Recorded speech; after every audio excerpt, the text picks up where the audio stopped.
All right. I think we are ready to go. All right, please let me know if this is all working. And if not, I will try to fix some stuff. But I think we should be good. Just getting everything live on all the platforms. All right. I should be able to follow along as well in the chats. I'm going to be trying to monitor those. So just let me know if you can hear is the first thing.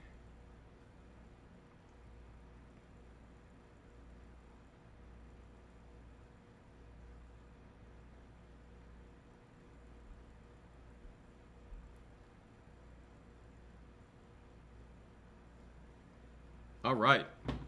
We are off. Okay, guys, polls have just closed in part of Kentucky, the part of Kentucky that's in the Eastern time zone.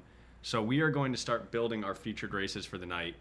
As you guys might know, that Thomas Massie has a really competitive election in Kentucky's 4th congressional district. There's going to be a lot of eyes on this election. You can see that right now. We're going to be looking at the prediction markets a little bit throughout the night. Again, prediction markets fluctuate. They're not super accurate, but it is a good way to get a little bit of an idea. So you can see that, like, you know, earlier this week, Thomas Massie had a 70% chance of winning this election according to these prediction markets, and now his opponent, Ed Galrine, has like a 60% chance of winning, again, according to these markets. So this is expected to be a really close race. Nothing's in yet.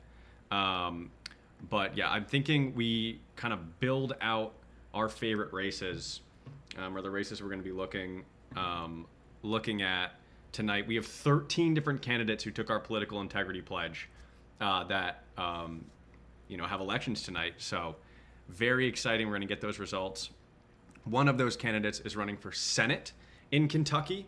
Holy moly. Okay, according to the prediction markets, things look really good for him. But that's Charles Booker. Charles Booker took our pledge. Again, this is going to be a really tough seat for a Democrat to win in the general election in November. But even still, Charles Booker took our pledge not to take any corporate PAC money. He's not going to hold or trade any stocks while in office, and he's going to be fighting for a lobbying ban for members of Congress and to overturn Citizens United. So if he wins this primary, that would be a great win. But again, we're looking at Kentucky right now. Their polls close at 6. In most parts of the state, or in the Eastern time zone, right? And then in the West, the polls close at 7 p.m. Eastern Standard Time. So we still have an hour there. But what we can do right now is go to the Integrity Index, and we can look at some of the candidates who took the pledge that are going to be up tonight. So let's look. These are all of the candidates who have taken the pledge. By the way, guys, this is the Integrity Index. This is the site we built where you can track all the money in politics.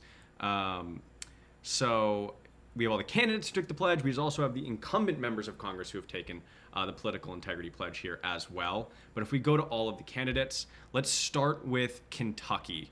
So tonight in Kentucky, we have Charles Booker running for Senate. He is the favorite right now, it looks like. Again, we will see.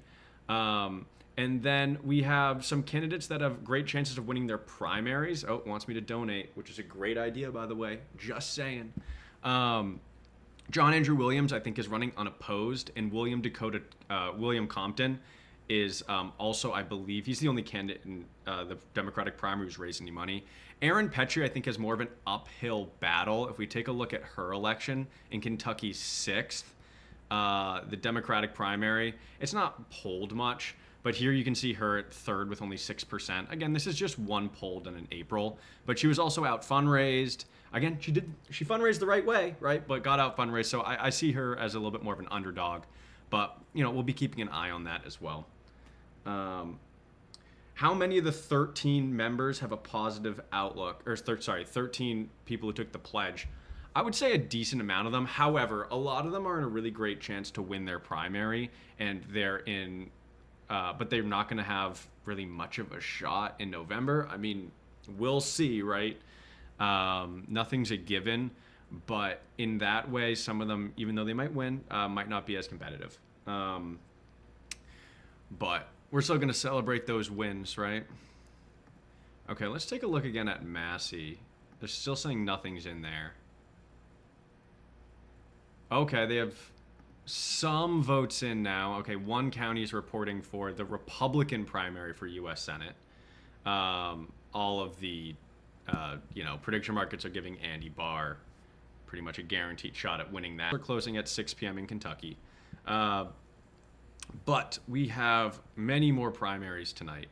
Let's see. Alabama has their primaries tonight. Unfortunately, no one took the pledge in Alabama. Let's see. I know Georgia has its primaries tonight. I'm sorry I didn't get a video out about this. Everton Blair, we only started communicating very recently. We did get his video, but just a few days ago. But he did end up taking the pledge, which you can find on our website. He's also in a bit of an uphill battle, right? Jasmine Clark is the polling favorite here. Although, again, only one poll, and it was done in March, right?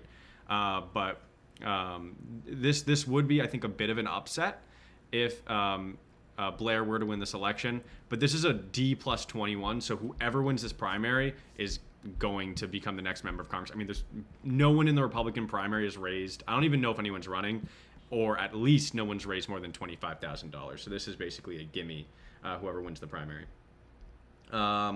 Texas, guys, Texas isn't going to be for, I think it's the 26th is the special election.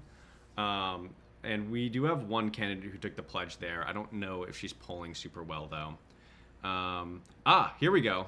We have something in for the Kentucky Senate race. Literally just like 100 votes, so don't freak out. But right now, Charles Booker took the pledge, is in second to Amy McGrath. I mean, Amy McGrath, I don't think she's taken any corporate PAC money either. She just didn't reach out to take the pledge. But this hasn't moved the prediction markets at all. They're pretty confident that Charles Booker's going to hold on there. Let's see. Colin Allred. Yeah, I think actually we haven't reached out to Colin Allred. Or maybe we actually might have sent a DM. However, right now at least, Colin Allred's doing things the right way. He hasn't taken any corporate PAC money. I think he's still pledge eligible, which is always good.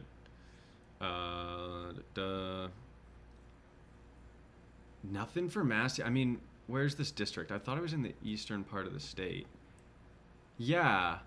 So I would expect to get some results here, although since it goes all the way to Louisville, I'm not sure if this starts crossing over into the other time zone, so they're not going to start counting. We will see. I mean, I think this is the election everyone has their eyes on tonight. For those who don't know, let's actually go over some of the spending in this election. It's pretty crazy. So this is Kentucky's 4th congressional district. Yeah. So Thomas Massey raised like $5.5 million. These numbers are a bit out of date because this is just what's been reported on the FEC, which is always a bit behind. But then Ed Galreen, $3.2 million raised. It's like, okay, that's a lot of money, right? Okay. That doesn't include any of the super PAC money. This is the super PAC money. And again, this is also lagging behind. So this is getting updated like daily, and it's crazy. So $10 million spent against Thomas Massey by super PACs. MAGA KY, $7 million. This is funded primarily by, I forget his name, some billionaire that's a big AIPAC donor. And then United Democracy Project, this is AIPAC's super PAC, like directly, $3 million.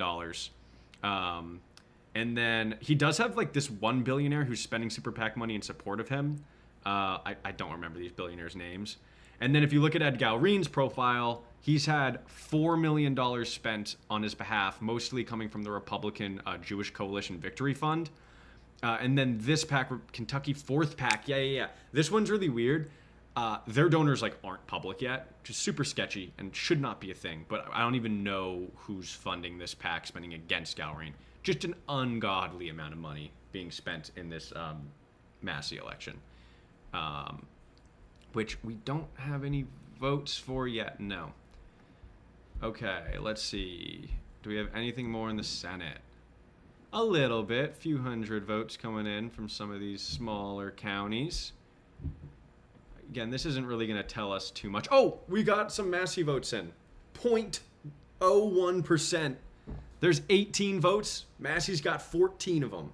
So if you're a Massey fan, then there you go. What app am I using? This is VoteHub, super cool, very great tool. And then this is the Integrity Index, the website we built at the Political Integrity Project, where you can see all the dirty details of where everyone's getting their money from. All right, again, only 18 votes in, but someone just let me know that all of Kentucky's 4th Congressional District is in the Eastern time zone, so we should have all these results relatively soon. Polls closed 12 minutes ago. I'm not sure how good Kentucky is, how quick they are at counting votes, but we will see. Pennsylvania's polls close, I believe, at 8 p.m. Those are the biggest, in my opinion, races we have tonight. Bob Brooks is running in Pennsylvania 7th. Chris Robb is running in, I believe, Pennsylvania's 3rd. Let's pull those up. Yeah, Pennsylvania 3. Chris Robb's running against a lot of dark money. So Alice Stanford has gotten $3.3 million spent on her behalf by 314 Action Fund. 314 Action Fund's weird. Sometimes it legitimately is not an AIPAC slush fund. Sometimes it is legitimately, its mission, I think, is to support doctors running for office or scientists running for office, something like that. And sometimes they actually do that. And then 2 or 3 times in their history, they've just like funneled a shit ton of money from big AIPAC donors directly to candidates. Or not directly to candidates, right? Still uncoordinated through super PAC channels. But like, they're weird. They got involved with like Daniel Biss, and it was like more confusing if it was AIPAC related. This Dropsite News did a piece on, it's more confident that it's like from an AIPAC donor. Regardless, Chris Robb is our candidate who took our political, I should say our candidate. We don't do endorsements, but he took our political integrity pledge. So no corporate PAC money, no stocks, looking good. And this is going to be a really competitive one. And then the other one is Bob Brooks, Pennsylvania 7, just right here. He's leading, there's been like 2 polls, and he's been doing well in both polls. I was leading both. So, high hopes here, but we're not going to know. And then this is going to be a really competitive general. They're calling this like an R+1. So this is going to be one of the most competitive elections come November, but hoping that Bob Brooks can pull this out. So Pennsylvania, I think that's at 8 p.m. The polls are closing there, and that's going to be pretty huge. All right, let's see. We got hundreds now of votes in Kentucky. Again, I'm guessing the turnout in this election is going to be crazy for a random primary in Kentucky's 4th. But the prediction markets are still liking, Galreen kind of. I don't know. I don't really pay attention to those, but they can be slightly helpful. Let's see. Will the Integrity Index ever be hiring? So at the Political Integrity Project, which houses the Integrity Index, we do have a volunteer page up if you go to the Integrity Index. So we actually have a great group of volunteers in our Discord primarily. They do really great work. They're helping us out with a lot of different projects. So definitely consider going to integrityindex.us and signing up to volunteer. You can look right here. If you go to the Integrity Index, go to more, you can go to volunteer, and then you just fill out this form, and we'll be in touch. Right now, the main thing that's preventing us from having a bigger team right now, it's just me and my buddy Daniel, is just money. Like, we would love to hire more people. We have plenty of great ideas, but we're looking for funding. So give us your money, please. Someone can't find the app in the App Store. That's too bad. Should be up on the App Store. We were trending on the App Store. We got like as high as 15 in the news section. That was pretty cool that one time. And plenty of updates are coming out to the Integrity Index too. Grades for candidates are coming out soon. We're working on that formula. We feel like we have enough data to start putting out, is your candidate a piece of shit type stuff. So that's gonna be coming out hopefully soon. All right, let's take another look. Still only a few hundred votes in the Senate primary in Kentucky. Yeah, Andy Barr's got this locked up. He doesn't really have competition. And then for Massey, again, only a couple hundred votes in, just from the eastern part of the state. Lewis County. Massey's doing pretty well. But we will see. Someone wants more information about candidates in Oregon. We have 2 candidates running in Oregon. Their polls don't close until like 11 p.m. tonight. I will not be awake for that. I'm sorry. Let's see. Wait. I can do it this way. So if we go to all pledged candidates, show filters, all states, let's go to Oregon. So Melissa Bird, Dawn Rasmussen. So Dawn Rasmussen, she, I think, is like almost certainly going to win her primary. Well, no, that's not true. She's raised the most money in her primary, right? She has a good shot at winning this primary, but this is an R plus 14. So she'll have to run up against Cliff Bentz in November. That's going to be a tough lift, but, you know, who knows? Happy that she took the pledge and would, you know, be very happy to see her take a win tonight. And then Melissa Bird. Melissa Bird, she's running up against Val Hoyle. And this is a D+6, decently competitive, right? Even in November, but this is going to be really tough. Val Hoyle, you know, she's an incumbent that's raised over $1 million. Melissa Bird's only raised like $65K. You can also see that Val Hoyle here got some, that's his AI money, I think. Think big. It's either AI or crypto money. So that's spent on her behalf by a super PAC. So Melissa Bird really has an uphill battle. But we'll see. That'll be interesting. But that's basically the Oregon update. Not the most viable candidates, right? But, you know, they took the pledge, and we love to see that. Okay. Websites. So, guys, I'm working off 2 websites. This is VoteHub, right? And then this is the Integrity Index, the site we built where you can track money in politics. You can see the personal finances of members of Congress. You can see all the stocks that they're trading. See all the stocks that they hold. You can, you know, we grade members of Congress. You can go look and see how much, you know, stocks they hold or how much corporate PAC money they take. The Integrity Index, integrityindex.us. Give us money. Yes, Think Big is AI. Yeah, okay. Is the app US only? It might be a US only app. I'm going to be honest. I don't really know. Sorry, I'm trying to monitor all of these chats. Why is Ro Khanna listed as ungraded? Yeah. Ro Khanna, actually, do you guys want to do this really quick? This will be fun. Ro Khanna has one of the most confusing House Clerk financial disclosure. His financial disclosure is like handwritten. It is like the absolute worst. So yeah, let's go here. Khanna. He holds stock, or his spouse holds stock. It's not like we're unsure about that. It's just we really didn't want to have anything up until we had, you know, like the final count. These are all PTRs. So these are all stock trades. This is an extension. Wait, where is his financial disclosure? PTR, PTR, PTR, PTR, PTR, extension.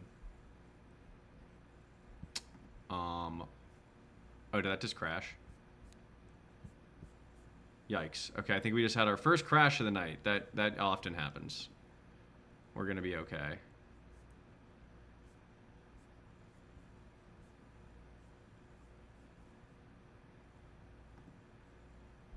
I hate when this happens.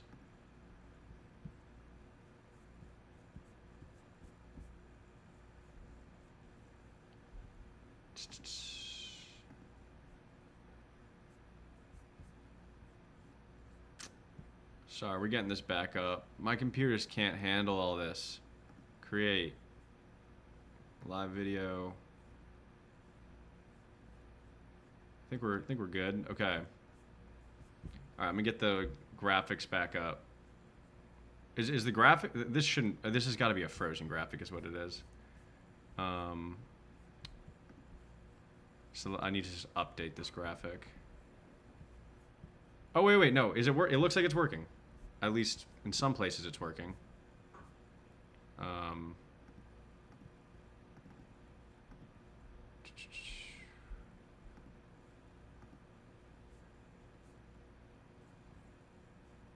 okay. Okay, I think we're good. Maybe not. This stuff is so much fun. Yes. Okay, we are back. Yikes. Okay, first crash of the night, and we were all right. Okay, still only a few hundred votes in, so let's keep looking at Ro Khanna's financial disclosure. And hopefully it doesn't literally crash my computer again. Ro Khanna. Filing year. Where, like, these are all just like stock trades he made. Extension. This is him just asking for. Oh my god, did it just crash again? Okay, we're done. We're not. Ro Khanna is ruining my day. We are done with this. Okay, Ro Khanna. In short, why are we not doing it? Because of that. Because Ro Khanna's financial disclosure is so beefy that it will crash my computer. That's not actually true. That's not the reason it's crashing. But,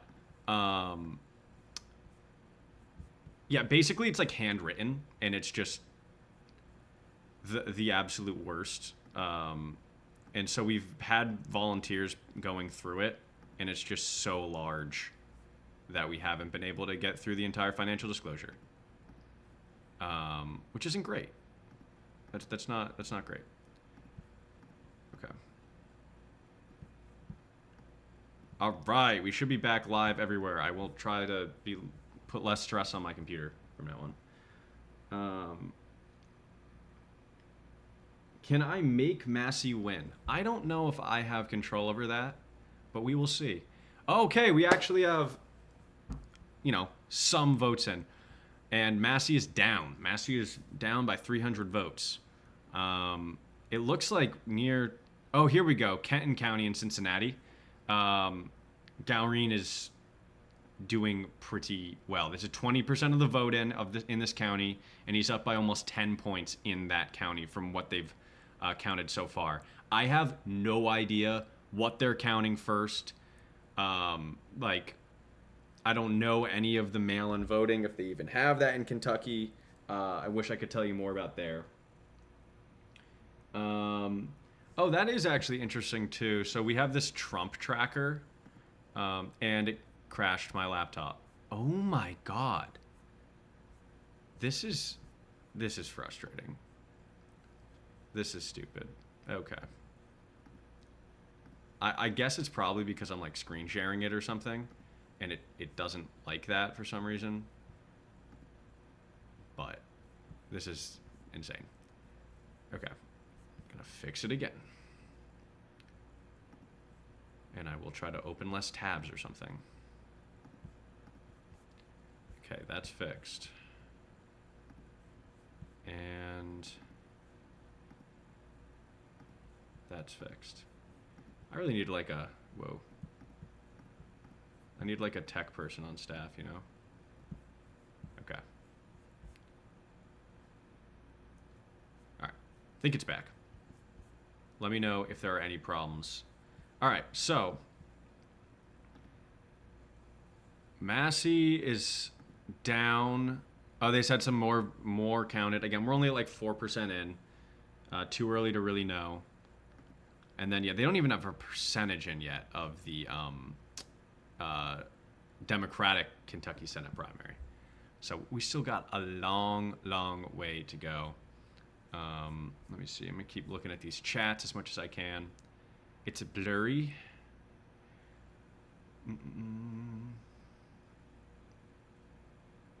Massey dropped big time on Kalshi. Yeah, it looked like a few days ago he was doing a lot better. Yeah, someone said that there's no go back arrow on the integrity index. We are working on making the app a bit easier to use. So we have some updates coming out very soon.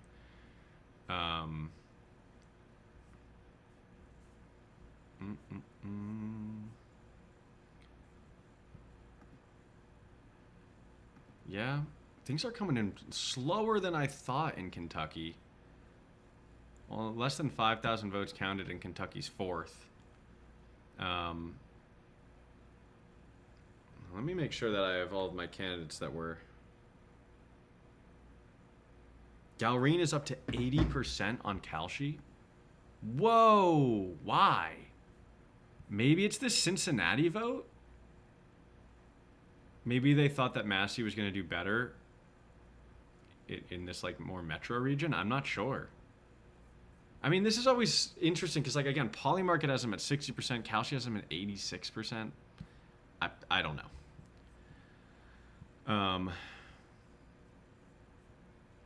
Man, we will see, I guess. Again, the money in that election is just absolutely crazy. I mean, let's do a little counting, and this is an undercount. So, you know, we got 8 million here, almost $9 million, right? Just of straight candidate committee money. And then 17, 21, like 24, 25 million dollars of super PAC money, like $25 million. $25 million super PAC money in Kentucky's 4th congressional district. That's nuts. So you got over like $30 million being spent on this one House seat. And this is just a primary. Like, this is not a competitive general election. This is absolutely nuts. And again, I get that's why people are focused on this election. And again, this is a big undercount because this is only what's been like reported so far. It's always going to lag behind. We're not going to know how much money was really spent in this election until like a week after the election. Again, this is nuts. The amount of money that's being thrown around in this race. And this is the people living in this district. They're the ones who are seeing all the ads, seeing the results of all that money. People always ask me like, well, where does that money go? Like, are people pocketing it? And like, no.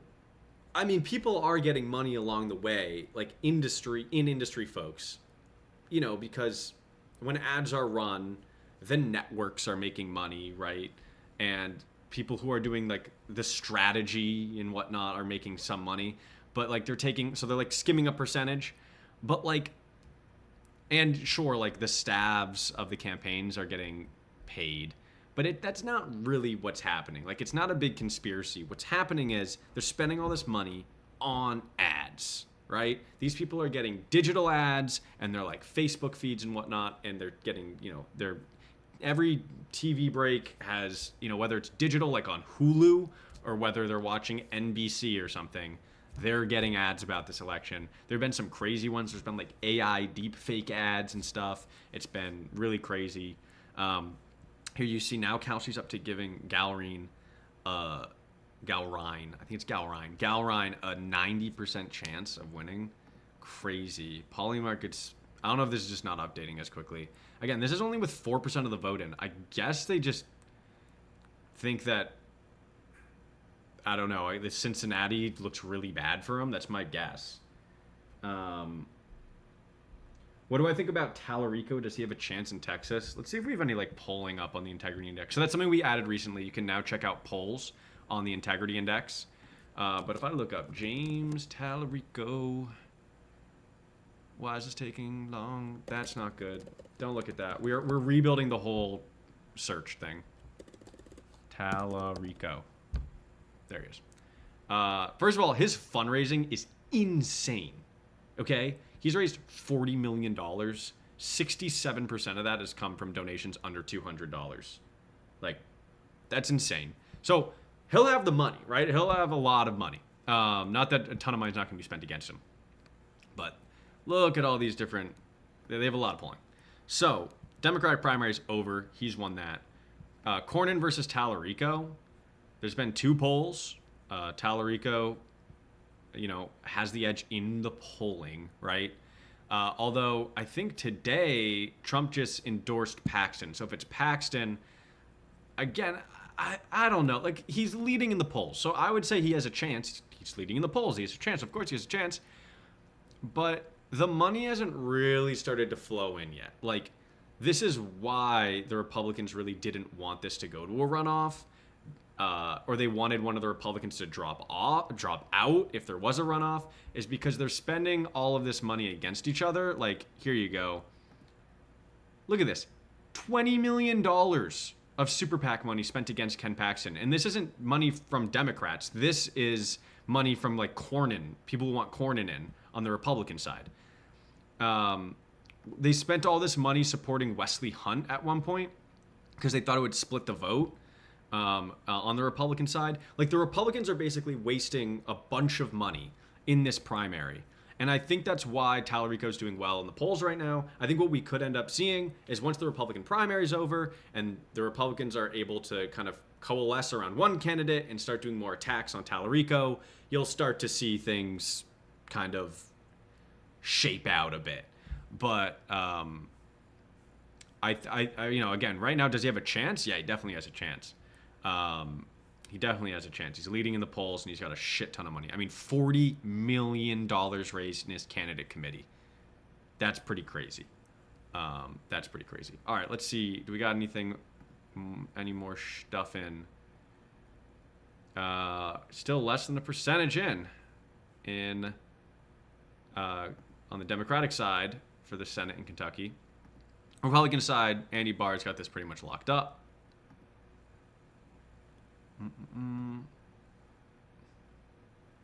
Okay, now you're seeing Polymarket now starting to, and Kalshi starting to equalize, where they're giving Gal Ryan a really good chance of winning this election. But those prediction markets, a grain of salt. We'll see. We'll see. When people say polling or polls, what are polls? What are they? That can actually get confusing, because the polls is where you vote. Right? So go to the polls, or the polls close at 8. And then there are also polls, which are surveys of voters that try to gauge an election before it happens. And so that's what we're talking about here. These are, where'd it go? The sample size doesn't have to be crazy. Anyone who's been in stats probably heard that. So they'll talk to 500 people, and they'll ask them who they're going to vote for the election. So, oh shit, that's going to crash the... Oh, I hate this. It always crashes. All right, no opening tabs. I know, I want to show you guys cool stuff, but for some reason I can't. Don't know why. But every time I try to open something new, it really doesn't like that. Okay, we are going to get the visual back up for you guys. Texas Senate race. Apply. No. I just opened something I didn't want to open. Quit. No. Stop. Okay.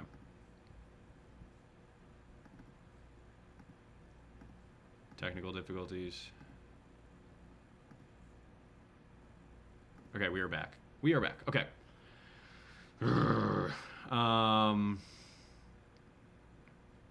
Is Massey cooked? I don't know. I don't think so. The prediction markets seem to think he's pretty cooked. But,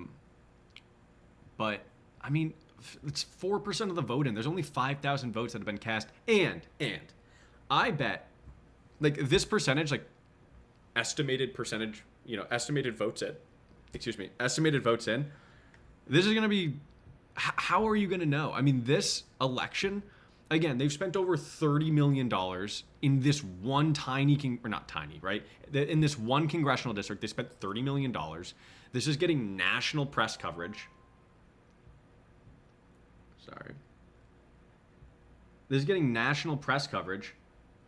Like, there's no way to really know how many Republicans are going to come out and vote in this primary.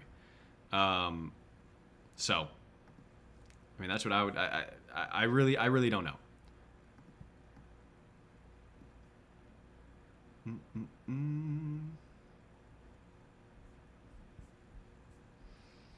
Yeah, man, these Kentucky votes are coming in slowly. Again, half the state, or some of the state, is in a different time zone. But even still, like, this is snail's pace. But things are going to pick up quick. Again, the primaries are not just in Kentucky. We got primaries in Alabama, although we're not really watching any there. Georgia, Idaho, Pennsylvania is big. I think those polls close at 8 p.m. So we're going to have a long night here. And let's see if we can check on some of our other candidates in Kentucky. They're running for U.S. House.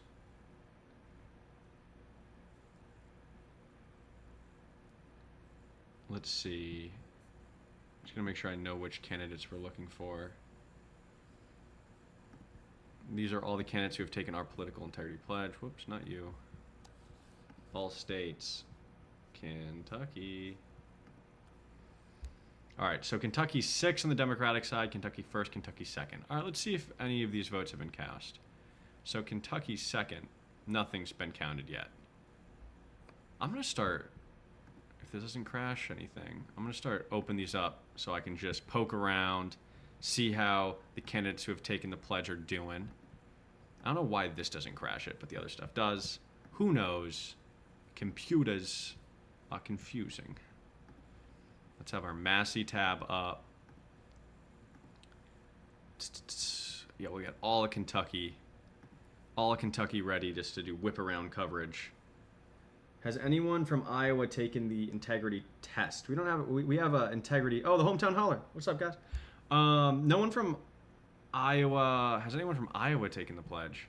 So we have a pledge that candidates can take. They do this stuff. No corporate PAC money, congressional stock trading ban, overturn Citizens United, close the revolving door. That's a lobbying ban for former members of Congress. But Iowa. Oh, yes, of course. Zach Walz has taken the pledge. So he's running in the primary for Senate. And then we have a candidate in Iowa's 2nd congressional district as well, Twet Ball. Yes, we do have some candidates there.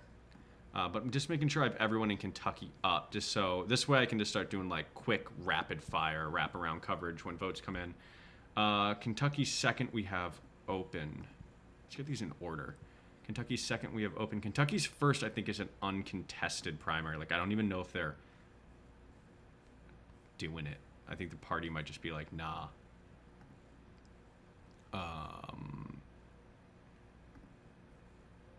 Does this have like only contested now? Yeah. So yeah, there's only one candidate in this race. So John Williams, who took the pledge, he won. Kinda. I mean, let's wait till he gets a vote, but you know. Yay. All right, let's see. Anything in for Massey? Not really. I mean, again, this is coming in really slow. They finally have some more votes in on the Democratic side for Senate. Oh, someone's head out to vote in Pennsylvania's 3rd. Chris Robb, only candidate who's taken the pledge. Just saying. Not an endorsement.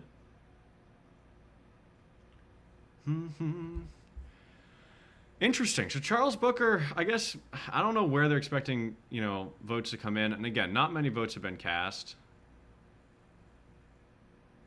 McGrath seems to be doing pretty well in Cincinnati. Up like 20 points. We'll see. So you got Louisville, Lexington. So. Again, less than 5% of the Massey vote in. Yeah, and the prediction markets are cooling down a little bit. They're not like at 99%. They're like 86%. So again, they don't really know what they're talking about. Again, the only candidate here who is taking the pledge is William Compton.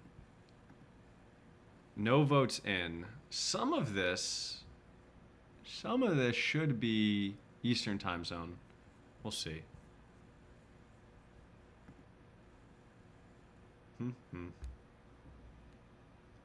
How confident am I in the integrity of the Kentucky primary? In the literal integrity that like everyone's vote's going to be counted and all that, very high.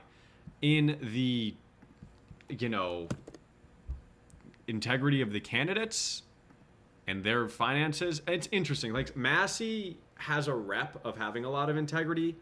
He does hold a little stock. He holds some Tesla stock. And his corporate PAC money, this is 2024 cycle. You can see like 60K of corporate PAC money. This cycle, he like hasn't taken really any corporate PAC money. And you also see as he's become a more, this happens, as a member of Congress becomes more popular, like he's getting a higher share of small individual donors, as you can see here, than he did in 2024, right? He's more popular. But that's always good to see. Like, you want to see people fundraising with small individual donations. The thing about this race, though, like Ed Galrine's he's different, right? Ed Galrine, like you can see not that much support from like grassroots folks. It's a lot of these like big checks. So this XXL category, this are donations from individuals over $2,000 a donation, right? So he's getting like big checks, but it's still from individuals. Like the corporate PACs haven't really gotten involved in this race. But they don't often get involved in primaries. Like they want to spend money once they know, like on an incumbent member of Congress or someone they know is a shoo-in for Congress. Like that's where the corporate PACs really spend their money. But so that's like a mixed level of like, okay, integrity, financial integrity. Then you get to the super PAC stuff. And it's just insane. Like $30 million of spending. I mean, this is like $25 million of super PAC spending, and it's an undercount.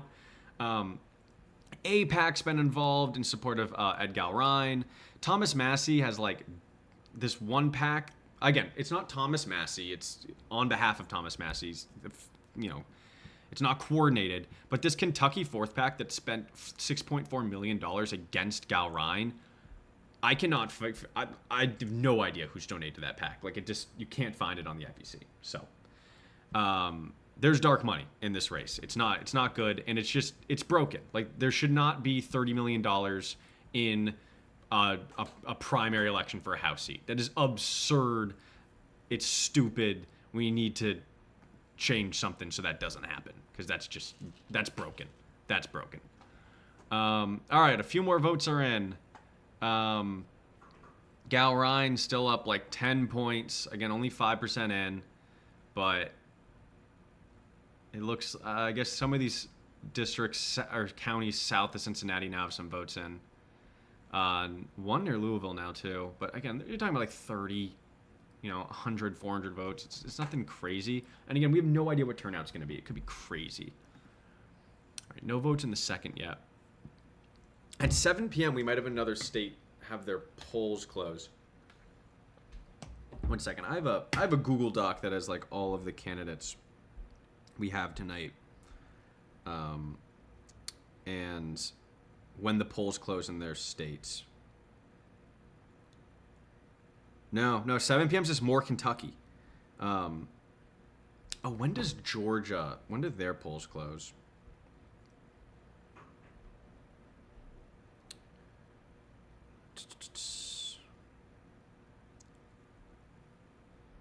What time? Polls close in Georgia at 7 p.m. So we do have one candidate in Georgia, Everton Blair. I think I say that right.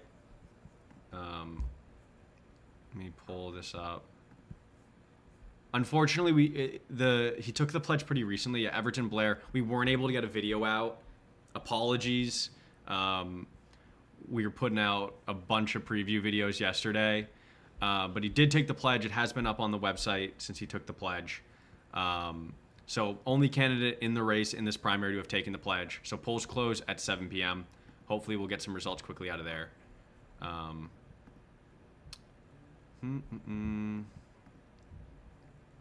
right, let me make sure. I just want to make sure I'm monitoring these chats so I can answer all your questions. Who are you? I don't know. That's a good question. It's a deep question.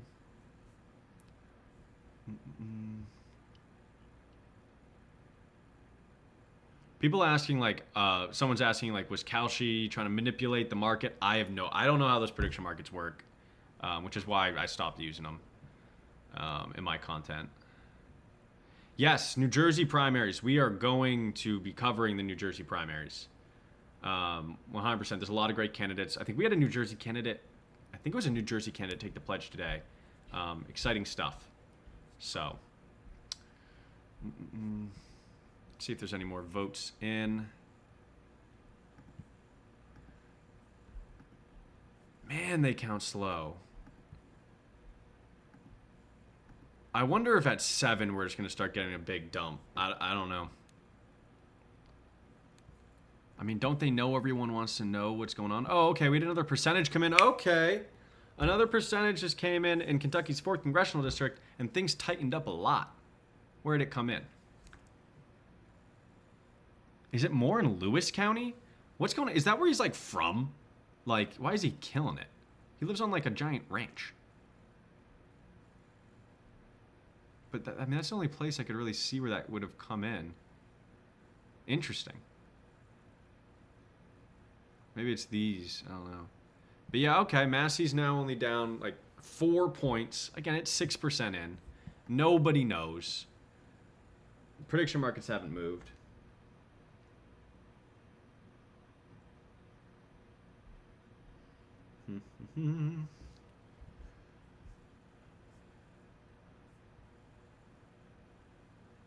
Do we do an integrity check on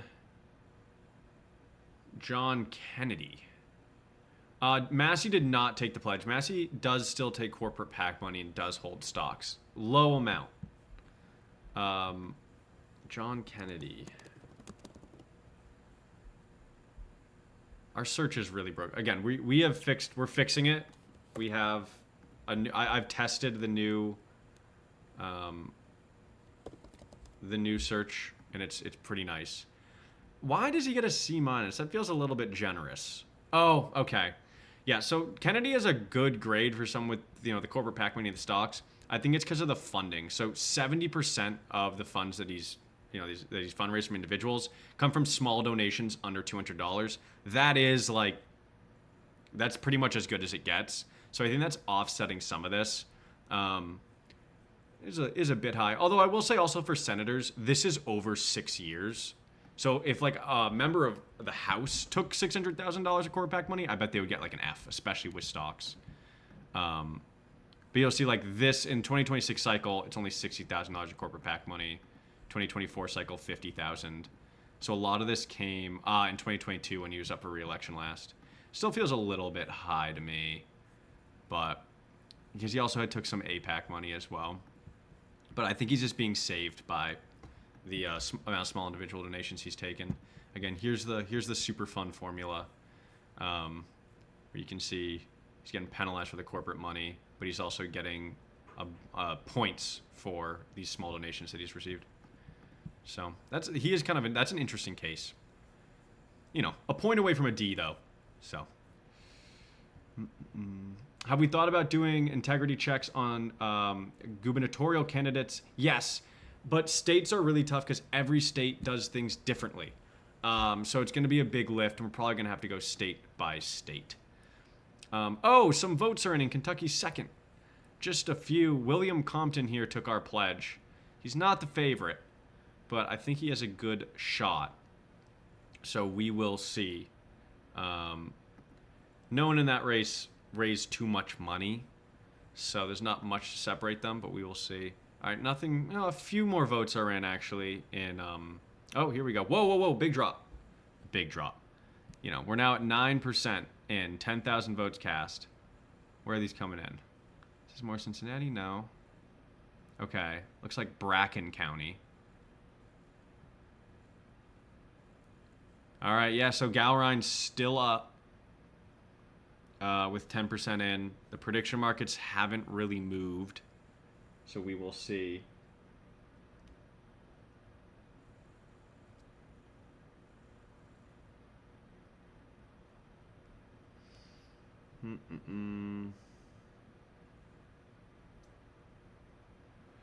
Oh man, I wish Kentucky would count a bit faster. Like there's only 2% in for the Democratic Senate primary. It's crazy.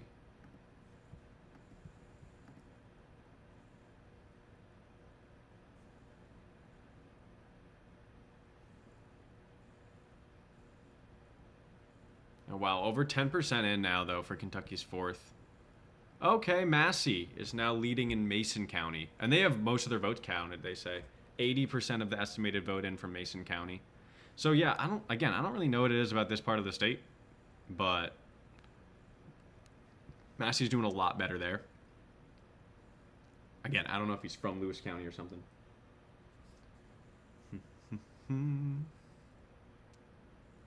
No more votes. They haven't counted any more votes in Cincinnati, in Kenton County. This was like the first drop. Yeah, 622. So yeah, it's been like half an hour since anything's come out of there. Oh, okay. The prediction markets are getting a little bit less bullish on Gowring. You can see the polling though. Like this was the polling in Kentucky's 4th. Super close. Some of them had Gowring up. Some of them had like a dead heat. That's basically what we were seeing. So we will see. Whoops. No, that was, he did not win. That was the last election. Whoops. Yeah, results. Here we go.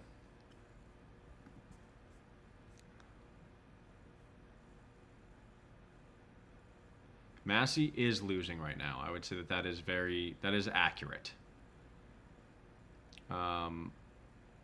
Polls do close really early in Kentucky. It's like, but they count so slow. They count so slow. The website name, this is VoteHub, and then this is the Integrity Index. And you should totally donate money to us so that we can keep building the Integrity Index. But here's all the elections tonight, so you can go through. So this is Alabama. We got no candidates here. Georgia, we have Everton Blair running in 13th Congressional District. These polls don't close until 8, though. So right now we're really looking at Kentucky.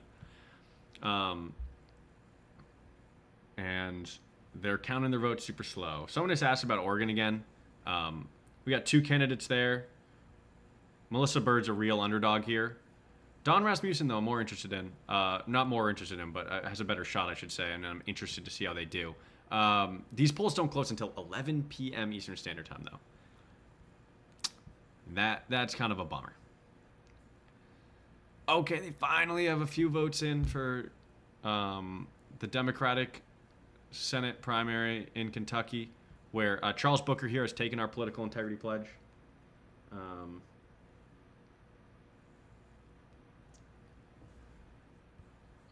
They still, the prediction markets really think that he's got this in the bag. Ooh, okay, Kalshi is not as certain, I guess.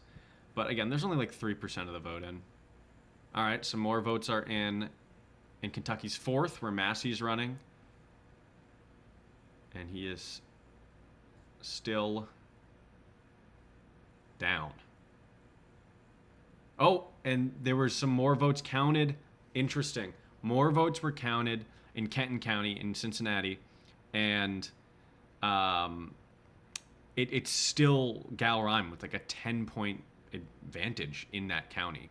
Like, very weird. I don't understand why that's a thing. Someone from Kentucky might know why Republicans near Cincinnati don't like Massey as much. Booker is running to replace McConnell. Yes, that's correct. So McConnell retired. So Booker's running in the Democratic primary. His main competition is Amy McGrath. And then in November, he'll have to run against whoever wins the Republican primary for Senate, which is Andy Barr. Andy Barr's going to win.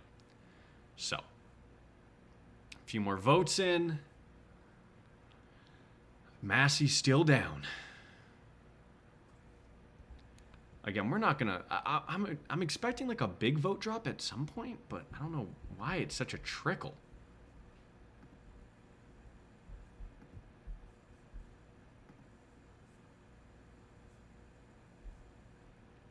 Oh, sorry. Did this get really small? Sorry, one of the streams, the graphic got really small. I don't know why that happened.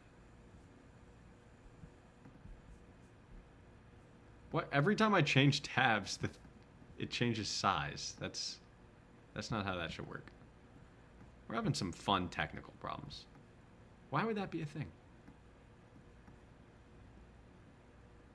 Cool. Have any of our endorsed candidates run so far? So first off, we don't technically endorse candidates, right? Candidates can take our political integrity pledge. But yes, we have had a bunch of wins that we're very excited about. So if we go through all of our pledged candidates, James Tallarico won his primary. Daniel Biss won his primary. Let me do this. I'll tell you if they won their primary and then how good of a shot they have in the general election. James Tallarico won his primary, competitive general. Daniel Biss won his primary, uncompetitive, kind of a shoo-in. Juliana Stratton, she won her primary for Senate in Illinois, kind of a shoo-in almost. Dan Osborne doesn't have to run in a primary because it's an independent, competitive election in November. These are going to all be decided tonight. Let's see if we have anyone else.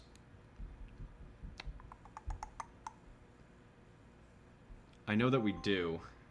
It's just we've now had a lot of people take the pledge.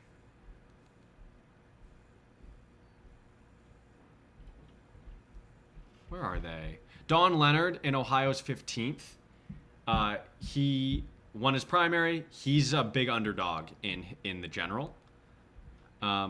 Jared Shane Christian, same thing. One primary, really big uphill battle coming up. Lauren Jewett, I think, also won her primary, big uphill battle in the general. Mary Teresa Allen won her primary, uphill battle in the general. These are the Kentucky candidates we have tonight. I think that is it for candidates that have won so far. Oh, well, not completely. I can show you something else in a second. The real superstars. Yeah. If we go all the way up to the top and we go to incumbents. So Christian Menefee, he actually has to win one more election, but he's in Congress. He's serving in Congress now. So he took the pledge, serving in Congress. Ana Lilia Mejia, same thing. She took the pledge and then was then elected in a special election. So these two have now been sworn into Congress because they were special elections. And then Delia Ramirez, Chris DeLuzio, Ilhan Omar, and Ed Markey are all incumbents that have taken the pledge. Although again, all of these now are technically incumbents, but these are the two who won their special elections this year, Mejia and Menefee. So yeah, those are the people who have won. And we're looking to pick up some more winners tonight. And we actually already have one, kinda. John Williams is running unopposed. So, John Williams, let's claim it as a win. John Williams has won. He's a winner, and he's going to be running in a super big uphill battle in November. But he won his primary, kinda. All right, there's still no votes in Kentucky too. All right, Galrine is picking up a little bit on Massey. Massey's still down. And they still just don't have many votes in for the Democratic primary. Alan Bradstock, PA 14, also running unopposed. Yes, good call out. Oh, next FEC assignment. Yeah, so for those of you who don't know, we now have a channel type group chat thing. It's on both TikTok and Instagram. And we call it the FEC. It's the Freaks Ending Corruption. And basically what we do is we will give you a mission. So our first mission was to DM and comment on one of Pete Ricketts' posts. So for those of you who don't know, Pete Ricketts, he has the lowest financial integrity grade in the Senate. So he holds $16 million of stock, $1 million of corporate PAC money over the past 6 years. None of his money comes from small donations. It's all these big checks. So we had, I think, over 1,000 people comment on one of his Instagram reels, one of his posts. It was hilarious. So we're going to be doing more of that. That was just a little bit of a test, okay? We know that Pete Ricketts isn't going to change his ways, right? But what we do want to do is have this network, the FEC, built so that we can really put the pressure on different members of Congress when it comes time for them to make a tough decision. Or if we want people to know the truth about the member of Congress or the candidate and their finances, we now have a way of getting the truth out in mass using the FEC, the Freaks Ending Corruption. So if you want to join the Freaks Ending Corruption, go to the Political Integrity Project Instagram page and you can find it should be right on the profile to click join. It should be called the FEC. Same thing on my TikTok. You can go to my page, and it should at the top say the FEC. Just click there, and that's where we're going to be corresponding with y'all and giving you these missions. And I promise we're going to be really smart about just giving you the missions that are going to have the most impact, so that you can really, shame some corrupt politicians and hopefully have a real impact in, whatever it is, the election or whatever policy we're trying to promote at that time. So we're just building it out. We just tested it for the first time. It was really fun. So we'll have something else out soon. But again, we really want it to be impact oriented. Dave McCormick, again, like Dave McCormick, like there's a lot of people that have low grades, right? That aren't doing well in the integrity index, like Dave McCormick. But it's like, how are we gonna, what's the impact gonna be, because it's fun to just dunk on shitty members of Congress. But hey, they called it. John Williams has won his primary with 0 votes because no one was running against him. I didn't even make like a post. I made some graphics for the other races, but like, are we really gonna post that he? Yeah, I don't know. Seems a little bit silly, but a win's a win. Oh man, still nothing in Kentucky's second.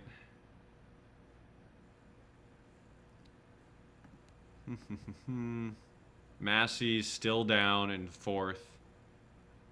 And they're still counting votes super slow, although the prediction markets are getting a little less confident that Charles Booker, who took our political integrity pledge, is going to be coming away with the win in this primary. He's still the favorite, but McGrath is overperforming a bit, it seems.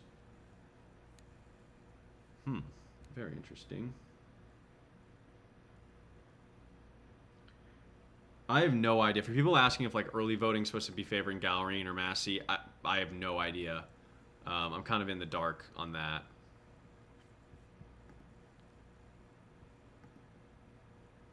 Hey, don't we love to see a win though? No matter how we get them. Have we done the California governors? We actually have a whole website. So, if you go, hopefully this doesn't crash everything, cagovtracker.com. Don't crash. Yay. So this is our Gov Tracker.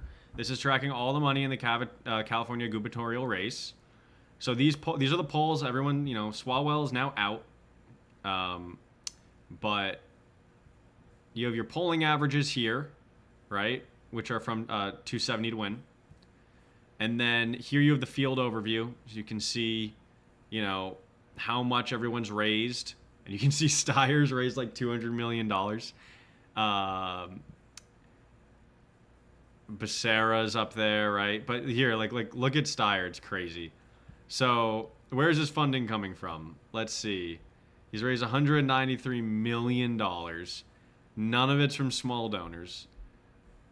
It's all self-funded. Self-funding and loans. $193 million. Crazy. But then you can also see like some of the controversial stuff that you'll hear people talking about on the internet. Like here's Becerra, right? And then you can see like top PACs. Where is it? Chevron. Here's like the Chevron check that you'll hear everyone talking about. So you can see all that stuff at cagovtracker.com. You can see the super PAC spending too. Lots of fun stuff there. So if you haven't already, go to cagovtracker.com. Check it out. Early voting has started in California. Election day is on June 2nd. So, what? Look, they took away that beautiful check. What happened? What happened? I thought this was our first win of the night. He's running unopposed. I just liked the aesthetic of that. Boo. Bring it back. Whatever. All right. Okay, a few more votes in Kentucky's 2nd Congressional District. William Compton here took the pledge. Trailing right now, so we will see. Massey, still losing, now with 14% of the vote in. Do I think Congress people should be paid $50,000 a year? Is that a response to someone? I personally, dude, I think members of Congress should get paid like $250,000 a year. Like, give them the money. I really don't think like that's. I don't think that the salary is what makes members of Congress out of touch. I think it is their prior professions often and their donors that make them out of touch. Oh wow, big dump. We're at 21% in now. Ooh, Massey's down 10 points. What's going on? But yeah, just to finish that thought, like if members of Congress get a pay bump, I know it's not like popular, but the only thing that's going to happen if we like start reducing pay and benefits for members of Congress is what happens at the state level. Like a lot of states will have like only stipends for local office. You don't really get paid a salary, and all that means is that wealthy people are the only people, or retirees that are wealthy, or wealthy folks are the only people that are able to take those positions. And I just think that that's not good. We want, if you win a congressional election, yeah, like you're kind of a successful person. Like I'm okay paying you some money. And again, I really don't think it's the salary that creates a disconnect between a member of Congress and their constituents. The difference between making $200,000 a year and $50,000 a year, yeah, it's a lot, but it's a lot different than being a multimillionaire, being a billionaire. It's just not the same scale. No, someone else said, how do I feel about tying the median salary of Congress members to the median salary of their district? No. I also I think that that's misled. I understand where that's coming from, but if someone comes from like a lower income community and they're grassroots and they won their election, all of a sudden we're gonna pay them less than some like guy from Silicon Valley in California. I just don't think that's fair. I don't think that's going to provide any more value for the people of that district. I understand where it's coming from. It's like, well, they'll be incentivized to improve the living standards of their district. But I think that we have to understand, like, the United States is very interconnected. These districts change all the time, as we're seeing. They're often not actually centered around communities anymore. They're just these gerrymandered blobs. So I think, again, the salary, in my opinion, is not the thing that's creating that disconnect between members of Congress and their constituents. It's the money that they're using. Again, it's either the prior wealth that they have that's allowing them to become a member of Congress, or it's the donors that they're relying on to get them into office. So I think that increasing the salary and reducing other avenues of corruption, in my opinion, that's the best way to do things. It's not even going to be a blip on the budget. And trust me, it's going to be a lot better if we could tie that to a congressional stock trading ban, to a lobbying ban for former members of Congress, which would be absolutely huge. So they're not spending their time in Congress focusing on their next big lobbying job. I think that that's where you're going to see the real impact. But I get where the frustration comes from. I understand why people want to cut the salaries of Congress, but again, I think you're just going to end up with more wealthy people running for office.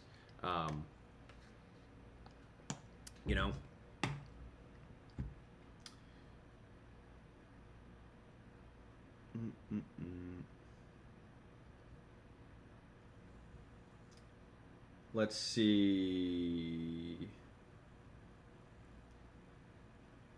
How much longer until every state becomes gerrymandered? I mean, like, every state is almost gerrymandered. There's a few states that have like nonpartisan districts, or like a nonpartisan redistricting apparatus, whatever. We need that federally, like, because as long as one state can gerrymander that has like a big impact on federal elections, other states are going to respond, right? So we just need to do it federally. Okay, the prediction market's really like Gal Ryan's chances now. That last big drop of votes, they really like. So Thomas Massie is now officially on the ropes, I think. Not just because of these prediction markets, but now we have a quarter of the votes in. He's down 10 points. So Massie's in deep doo-doo. Again, Cincinnati is just coming out for Gal Ryan, which, again, I didn't know what to expect, but I don't know if I expected that. Hey, we got our check back on John Williams. 0 votes. Doesn't matter. He's our guy. first integrity pledge taker to win tonight, if you can call it a win, because he wasn't running against anyone. Not more votes there. Massey's still losing. Okay, 5% of the vote of the vote is in now for the Democratic primary in Kentucky. Charles Booker is still trailing, but there's nothing out of Lexington and there's nothing out of Louisville.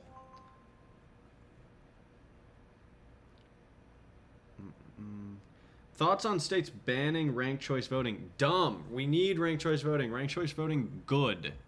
Ranked choice voting gives us more options. It also prevents it prevents all these games. Like, a lot of super PACs spend money. A lot of super PACs spend money to split votes. Like, they'll spend money on behalf of candidates that they know aren't going to win just because they're trying to split the vote to favor one candidate or the other. Ranked choice voting just gets rid of that.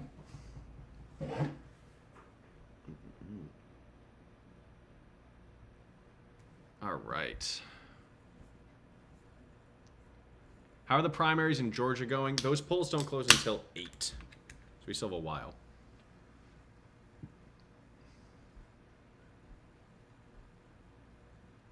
The Massey race is 100% rigged. Legally rigged, right? Nothing illegal has gone on. But it's not good.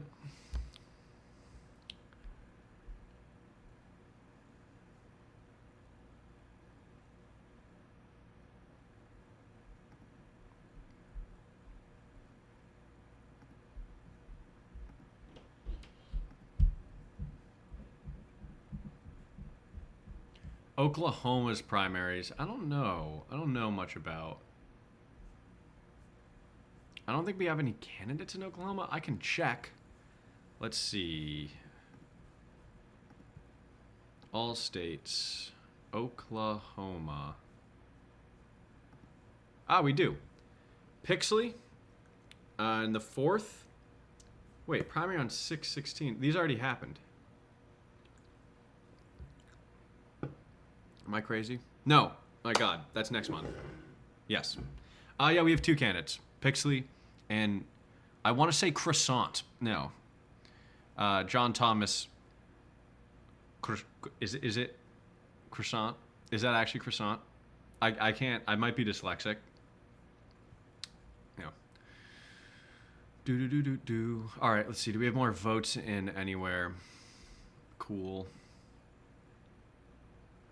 Yeah, they only have 500 votes in the 2nd congressional district. It's been an hour. Okay, so polls are now closed all across Kentucky, right? They just suck at counting votes. Oh my goodness. Are they doing it like by hand? Oh. Yeah. Nothing. No update for Massey. It's just looking bad for Massey. And then not much of an update in the Senate, on the Democratic side.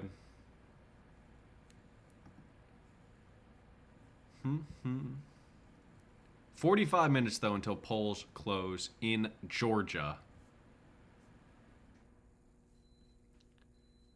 Oh, that sound means that my humidifier or dehumidifier is full of water. I'm going to go dump that out.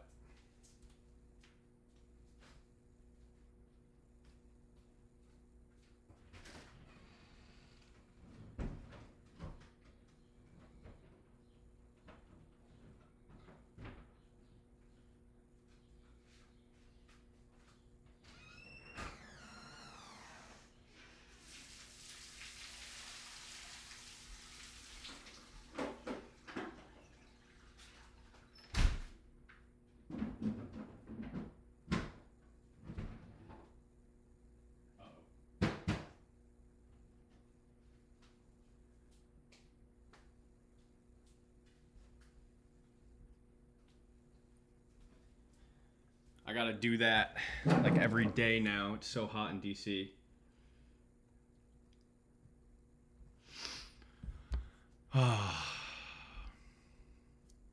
Okay, why isn't the dehumidifier back on?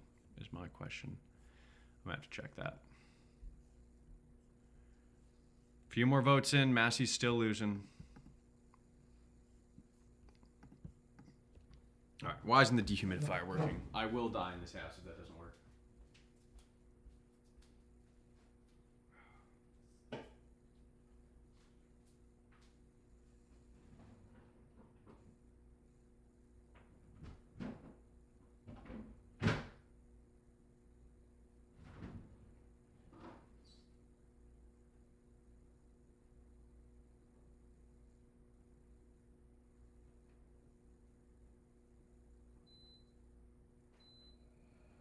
We are back.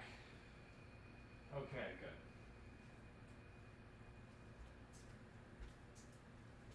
good. Again, it's like 94 in DC. It's like crazy humid. Okay, let's see.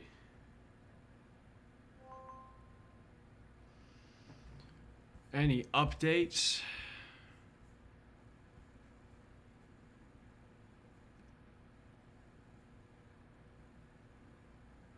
Will past members of Congress be available on the Integrity Index? I don't know. Seems like a lot of work. Are there any competitive pledge candidates in Florida? Florida's weird because of the redistricting. Elijah Manley was going to be, like, in my opinion, a shoo-in, but I don't think his district exists anymore. It's crazy. All right, let's see. 2% of the vote is in Kentucky second. William Compton. I guess, I mean, this is the guy who took the pledge, William Compton. We'll see. Again, only 2% of the vote in, so no idea. Oi. Massey's still down with 26% of the vote in. The prediction markets are all in on Galrine.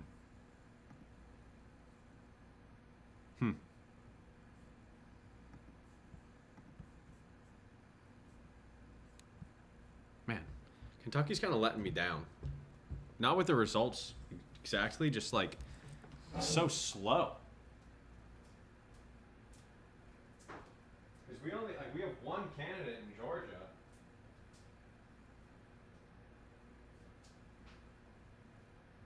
So, and the Georgia polls close at 8.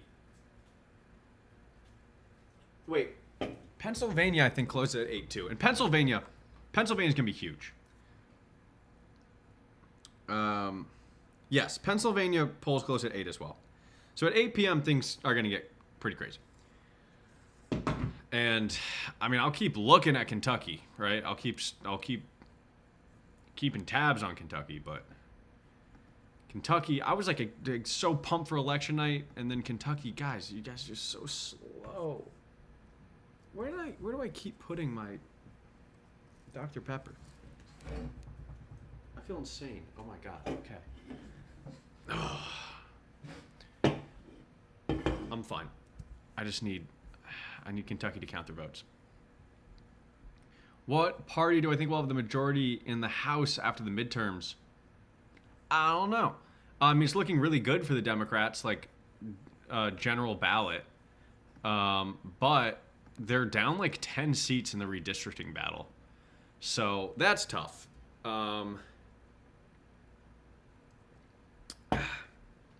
We will see. We'll take it one election at a time. I'm excited for the general election, though. I mean, there's a ton of candidates who have taken our pledge that I think have a great shot of winning. I'm really excited to do some comparative stuff after the general election. Just trying to see, like how many candidates, or how many members of Congress now don't take corporate PAC money. I think we're going to see an increase, right? And then depending on what kind of Congress we get, I think making like a really big push for a congressional stock trading ban is going to be very fun. Will there be an integrity index for the 2028 presidential primaries? 100%. Super excited about that. I think we're going to have different pledges. We're going to have a certain set of pledges for presidential candidates. And we'll be focusing on that, pretty heavily at some point. Because I think for presidential candidates, like especially in like primaries, it's really hard to differentiate candidates sometimes. And one of the best ways to do it is by their finances. So we're going to be doing that.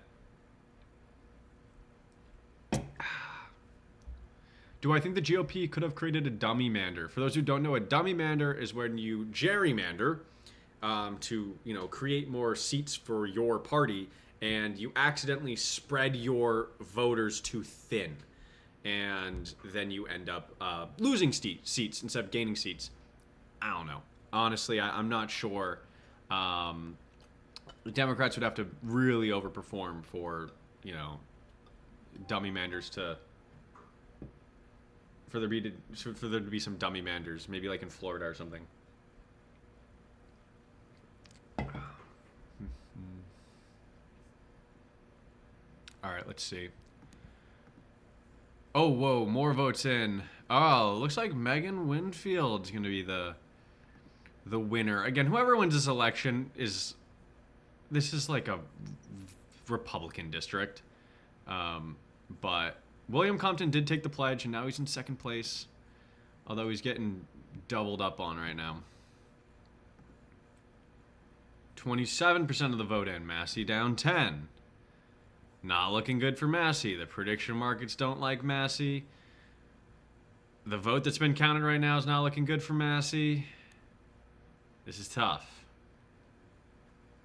If you're a Massey truther, it's not looking good for Massey right now. Ah, okay. We finally have vote in from Louisville in the Democratic primary for Senate in Kentucky. Charles Booker took the pledge here. And you can see he's killing it in Louisville, up 24 points in Louisville. And he's now taken the lead. He was the favorite going in. Really hoping this is a pickup for, a Integrity Pledge candidate. Love to see Integrity Pledge candidates win their races. So that's exciting for sure. Again, only 14% of the vote in there. And this is going to be a super competitive general election, so let's see. Yeah, but again, Kentucky's just counting really slow.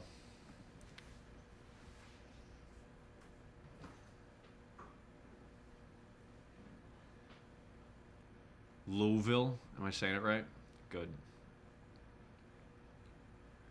My thoughts on Massey. I mean, here, let's take a look at him on the Integrity Index for a second. So, and again, the Integrity Index, this is the website we built. And if you give us more money, we will make it prettier. Okay, so he, according to our formula, gets a C, right?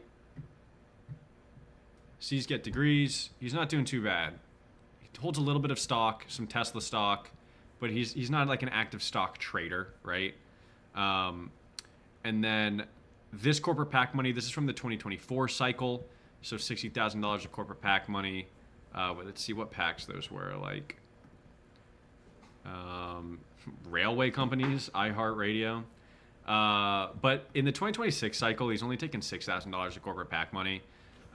He has more grassroots support now. He's become more of just like a mainstream name, which kind of can help your grassroots fundraising. So I mean, he gets a C, right? It's not too bad, but it's not perfect. I think a lot of folks think of him as someone who's like doesn't take corporate PAC money. Something also I wish we saw from Massey, he was never a co-sponsor of the bipartisan congressional stock trading ban, which I was pretty surprised by. So no, not a perfect politician. Not a perfect politician when it comes to like the money and politics issues. But okay.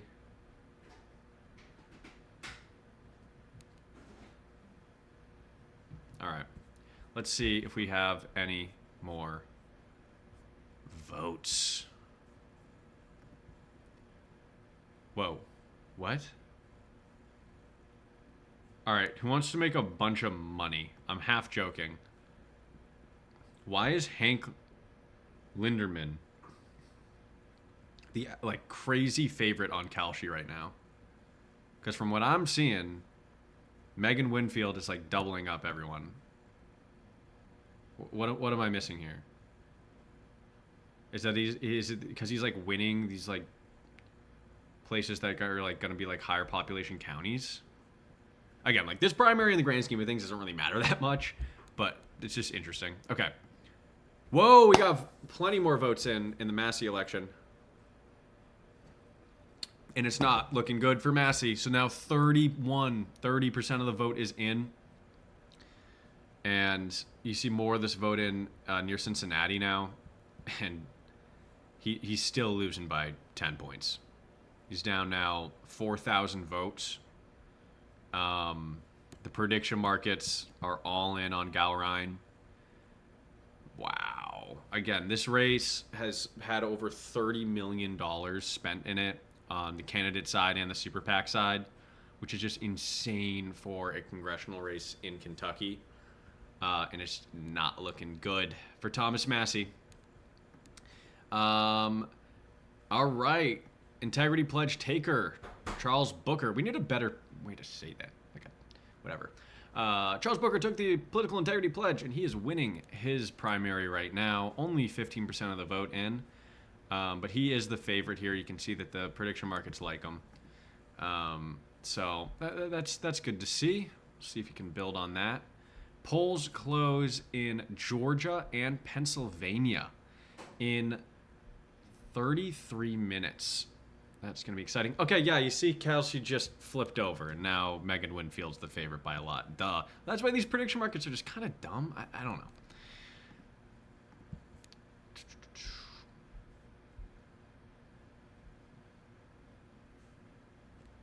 Ed Gowrine on the Integrity Index. We don't grade candidates yet, but he doesn't get much funding from small individual donations. It's all these big checks. Which pledge items are most and least likely for congressional action in the future? That's a great question. So, let's see. No corporate PAC money is already happening. Members of Congress just don't take the corporate PAC money. As far as something that would ban corporate PACs, I think that's not in the near future. I think stock trading ban is the most likely that we're actually going to see soon. After stock trading ban, lobbying ban for former members of Congress. I don't know if it's going to be a lifetime lobbying ban, but you might see something like a 5-year ban for members of Congress. They have to wait 5 years before they can become lobbyists. I think that's decently possible. And then in the more difficult section, actually very difficult section, would be the overturn Citizens United. Here's the thing though, you don't have to overturn Citizens United. You could just pass legislation that helps fix those issues, and you can work around Citizens United a little bit. You can work around Citizens United a little bit, but that's how I would kind of rank it. From easiest to hardest, stock trading ban, lobbying ban, and all the way over here would be overturn Citizens United and ban corporate PACs. So, but we're seeing states like Hawaii just took a step to basically ban corporate PACs. Will that be challenged in court? Almost definitely. But yeah. Someone's just tuning in and they want to know what's going on. Here's what's going on. Kentucky is having its primaries. And in the first congressional district in Kentucky, on the Democratic primary, John Williams ran unopposed. He took the pledge. That's a win. We're counting it. In the second congressional district, William Compton took the pledge. Looks like he's not going to win, but it's only 10% of the vote in. Okay, we now have 33% of the vote in Kentucky's 4th congressional district, where Thomas Massie is struggling. Thomas Massie's down 10 points, and it's not looking good for him. The prediction markets don't think it looks good for him. Thomas Massie might be getting kicked out of Congress. I wonder what his next move's going to be. And then we now have 15% of the vote in for Kentucky's Democratic Senate primary. Charles Booker took the Political Integrity Pledge, and he is leading right now. Prediction markets like him. We have now half an hour until the polls close in Georgia and Pennsylvania. I'm going to start getting those tabs ready so that we are ready when those elections do come up. And I'm about to jinx myself so hard, but Chrome hasn't crashed in a while, which is pretty cool. All right. We're going to open up Georgia 13. So this is our only district where we have a candidate. The prediction markets are all in on Jasmine Clark. That's probably what's going to end up happening. Everton Blair unfortunately took the pledge a little bit late. We weren't able to get his video out. I apologize. But you can see on the website that he has taken the political integrity pledge, and we will be following along there. But then we have two huge elections in Pennsylvania. These are the two really biggest elections tonight to watch. Chris Robb, Pennsylvania's third. Huge. Huge, huge, huge, huge, huge. Kind of need it. I will be kind of sad if he doesn't doesn't win this election. And then Robert Bob Brooks, who has a really great shot of winning in Pennsylvania 7th. These are huge elections. Both Chris Robb and Robert Brooks have taken the political integrity pledge. They don't take any corporate PAC money. They don't hold or trade any individual stocks. If Chris Robb were to win this election, this primary, he's a shoo-in in the general. He'll be the next member of Congress for Pennsylvania's 3rd Congressional District. If Bob Brooks wins this primary, he'll be in a real tough general election in November. But yeah, we're going to be looking at these elections very closely, and polls close at 8 p.m. And then, yeah, we also have this one in Georgia. But let's see, has anything happened in Kentucky, or does anyone have any good questions? When redistricting happens close to an election, what happens to the candidates already running? That's a great question, and it's super unfortunate. So we've seen this cycle where candidates, because when we say candidate has raised $1 million in a grassroots way, right? It's not just true that that candidate has raised $1 million. It means that Americans have given $1 million of their hard-earned money to this campaign, right? And when you have this kind of last-minute redistricting going on, a lot of these campaigns immediately become completely irrelevant. And you're not just, tanking certain campaigns, right, on both sides of the aisle, Republicans and Democrats. The resources that these, that these people have donated to these politicians are now completely wasted. It's not good. It's not how you should do things. I get gerrymandering for political purposes. It's until we have laws that regulate it, it's gonna happen. But doing it at the last minute like this is the effects are magnified. They're even worse. It's not good. What happens is like bad things happen. I mean, you saw in Louisville, or not Louisville. I think it was Louisiana. In one state, no, not Louisiana. I can't remember the state right now. There had already been votes cast. People had already voted in the primaries, and then they moved the elections, and they redrew the districts like that. No, that is one, awful, and two, unprecedented. That doesn't usually happen, so it's really not good. For someone curious, what are primaries? Primaries. This is where the Republican Party and the Democratic party. This is where the people in the party in these states vote on the candidate that's going to represent the party in November. It's the election before the election. It's primary comes first, right? So right now, in Kentucky, for example, all the Democrats, registered Democrats in Kentucky, because I think Kentucky has closed primaries. I'm talking about that. All the Democrats in Kentucky are voting on who they want to see on the ballot in November, and all the Republicans are voting on who they want on the ballot in November. Closed primaries means that you have to be registered. Like you have to register with the Democratic Party or the Republican Party in your state to be able to vote in those primaries. Open primaries means that if you go, and you go to vote, you can vote in whichever primary you want. So you don't have to be registered. You have to be registered to vote, but you don't have to be registered under any particular party.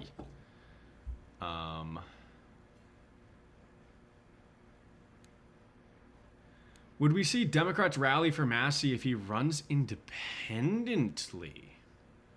That would actually be really interesting. Because I'm assuming that's actually really interesting. Because I'm assuming like 30% of the district is are Democrats. Like maybe it's 20, right? But even if it's 20, if 20% of the Democrats and all the people who were, a conservative or Republican Massey supporters voted for Massey, he would probably win that election. I don't know. That'd be interesting. That would be interesting. I didn't even think. I don't know why I didn't think of that, but that would be interesting. All right, let's see if there's any updates on the votes. Also, sorry, Instagram, I haven't been monitoring your chat well enough.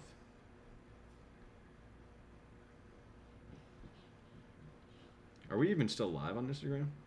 Uh-oh.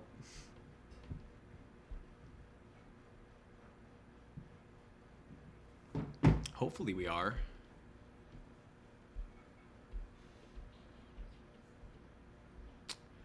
Whatever. Okay.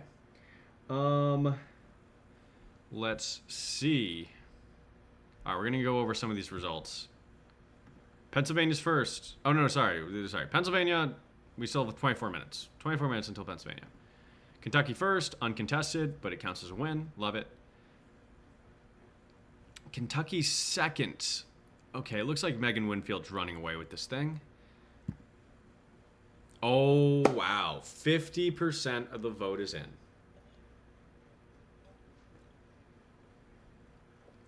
Thomas Massie is dead. Okay. I don't know if I can say that on the stream. Thomas Massie is probably going to lose. Almost certainly going to lose.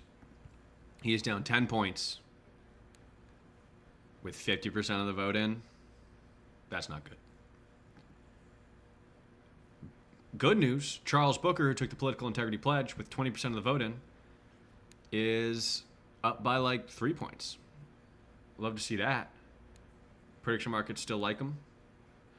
But yeah, for those of you wondering about the Massey election, this is actually crazy. I didn't really expect him to lose by like 10 points. We'll see what ends up happening. But wow. Not looking good for Massey.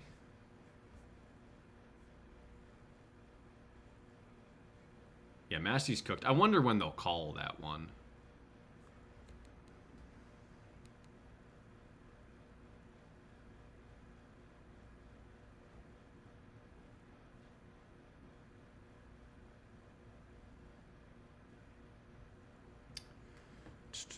All right. How many potential integrity pledgers could realistically be in Congress in 2027? Let's run through them. Let's see if I remember. This would be a good test for me to see how well I kind of remember what's going on in all these elections. All right. James Tallarico has a shot. Daniel Biss is basically in. Stratton is basically in. Osborne has a shot. Bob Brooks has a shot. Charles Booker is an underdog. Chris Robb is more likely than not. Everton Blair is an underdog. Angela Gonzalez-Torres, underdog. Audrey Denny, big underdog. Eric Jones, underdog. Kim Verrett, I'm going to call it underdog. She has to win both her primary and the general, and they're both going to be competitive. Jake Levine, kind of underdog, competitive. Lauren Babb-Tomlinson, underdog. Lisa Ramirez, big underdog. Maya Vang, underdog. No, yeah, I'm going to call it underdog, but like has a shot. Randy Villegas, kind of underdog, but competitive. I would say competitive. Rebecca Bennett, I'm not completely sure. Russ Cleveland, I believe, underdog. Soycott, underdog. Yeah, I would say he's polling second. It's gonna be tough. Zach Walls has to win primary and general. I would say kind of underdog. Not completely sure. Graham Plattner, competitive. Jordan Wood, competitive, I would say. Alex Borres, competitive. Brad Lander, more likely than not, but competitive. Chuck Park, underdog. Nate Blowen, competitive. Julie Gonzalez, underdog, but she has a shot. Manny, underdog, but not underdog, competitive. He's the fundraising leader. Melot, competitive. Abdullah Saeed, competitive. I think she's an underdog. Aisha, but I'm not sure. Competitive with Abdullah Saeed, right? Justin Pearson, I think, just got redistricted out of this seat, unfortunately. Jake Johnson, competitive, I'm pretty sure. Not sure. Peggy Flanagan, competitive. Patrick Roth, Underdog, but I like, you know, we'll see. Not sure, not sure. Underdog, underdog, underdog, underdog, underdog, underdog, big underdog, big underdog. Not sure, pretty sure it's an underdog, underdog, underdog, underdog, underdog. Actually, I'm not sure. Not sure, not sure. Underdog, underdog. Pretty sure underdog, underdog. Pretty sure underdog. Not super sure, not super sure, not super sure. Not super sure. I haven't done like deep dives into a lot of the later states yet. I'm not gonna lie. I've been really focused on California and all the elections tonight. Not sure, not sure, not sure, not sure, not sure, not sure, not sure, not sure, not sure, not sure, not sure, not sure, not sure, not sure, not sure, not sure, not sure, not sure, not sure, not sure. Don't know, don't know, don't know. Underdog. Competitive. Was that helpful at all? Let's see. Oh my god, yeah, they called it, guys. Galrine has unseated Thomas Massie. Thomas Massie has lost. Thomas Massie is out. However, I am interested to see if he runs as an independent. But I'll be up to him. See if he wants to. Wow. It's been called. Thomas Massie has lost to Ed Galrine in Kentucky's 4th Congressional District. $30 million. Well over $30 million was spent in this election. Let's go over it. Let's go to Kentucky's 4th. Let's take a look at some of this money. It's crazy. So Massie raised $5 million, a lot of it from small individual donations. Ed Galrine raised $3 million, mostly from large individual donations, right? $8 million, $9 million. Who cares? This is where the real money is. Super PACs. $10 million of super PAC money spent in negative ads about Massie. A decent portion of that, APAC money. Ed Galrine had $6.7 million of super PAC money running negative ads about him. A lot of that, like dark money. I do not know where it is from. Ed Galrine had $4 million of super PAC money supporting him. Massie had $3 million of super PAC money supporting him. There's a crazy amount of money for Kentucky's 4th Congressional District. But why were they spending all that money? Why did, let's see, where is it? Why did MAGA KY, funded by a billionaire that gives to APAC all the time, why did he spend $7 million? Why did APAC, Super PAC, United Democracy Project spend $3 million? Because they knew that they could do this. They knew that they could kick Thomas Massie out of Congress and elect Ed Galrine. Ed Galrine. I'll get his name right eventually. This is messed up. This is not really how democracy should work, right? If we abolish Citizens United, right, this would have been, like, Massie would have had the money advantage here, right? Like, Massie has raised $2 million more than Ed, right? Massie's money, if you go to 2026, 43% of it was coming from donations under $200 a donation, right? But no, it's all about the super PAC money. It's all about the super PAC money. And that's what really ended up deciding this election. And Ed Rhine. I always remember fruit, Rhine, like a orange. Ed Galrine has won. Massie's out. Crazy. Oregon update, please. Not going to be an Oregon update until like 11 p.m. Has Jack Schloss, I can never say his name. Jack from New York, the Kennedy Jack, we're a little bit in touch. But he hasn't taken the pledge yet. He's still eligible for it, I believe. He hasn't done anything that goes against the pledge.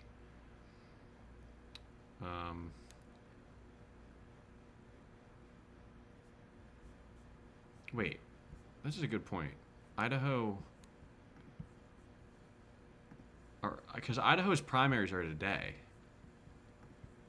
No, I don't want to look at the pledge yet. I want to look at the races.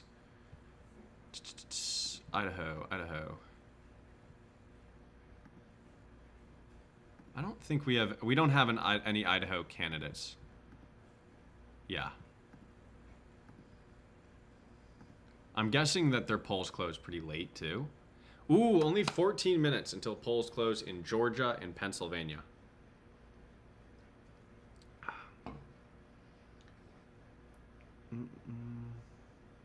Massey has a C. Yes, Massey has a C. What is this website? This is VoteHub. Oh, sorry. This is VoteHub. This is the Integrity Index, which we built and is funded by users like you. And you can see all of the personal and campaign finances of every member of Congress. You can see who's taken our political integrity pledge. You can look at polls for different congressional seats, updated live. Look at this one. Kentucky 4th, Thomas Massey 50, Ed Gowrine 50. Well, that poll was off by a little bit, it looks like. Well, we'll see final tallies, but looks like Ed Gowrine's going to win by 9. That rhymes. Dang. All right, Massey. What's your next move? Oh, wait. There are votes in Georgia. I thought that the polls didn't close until 8. Huh. Okay. Did not know that. Jasmine Clark's killing it so far. Everton Blair took the pledge a little bit last minute, right? We didn't get a video out for him, unfortunately, but looks like Jasmine Clark is gonna win this election. I don't think she didn't take any corporate PAC money. I'd be interested to reach out to her to see if she's interested in taking the pledge. I mean, 76% of her funds from small donors, minimal PAC money from non-corporate PACs. I think she did have some super PAC support from either AI or crypto. $3 million of support, Protect Progress. I think that's crypto, super PAC money. But theoretically, that could be uncoordinated. Those are uncoordinated funds. So we'll see. If we have a contact, we can see if we can reach out there because, we need more members of Congress that don't take corporate PAC money but also want to do these things, right? Congressional stock trading ban, lobbying ban, overturn Citizens United. And she is by far the favorite in this election. But I'm confused why they're already counting votes.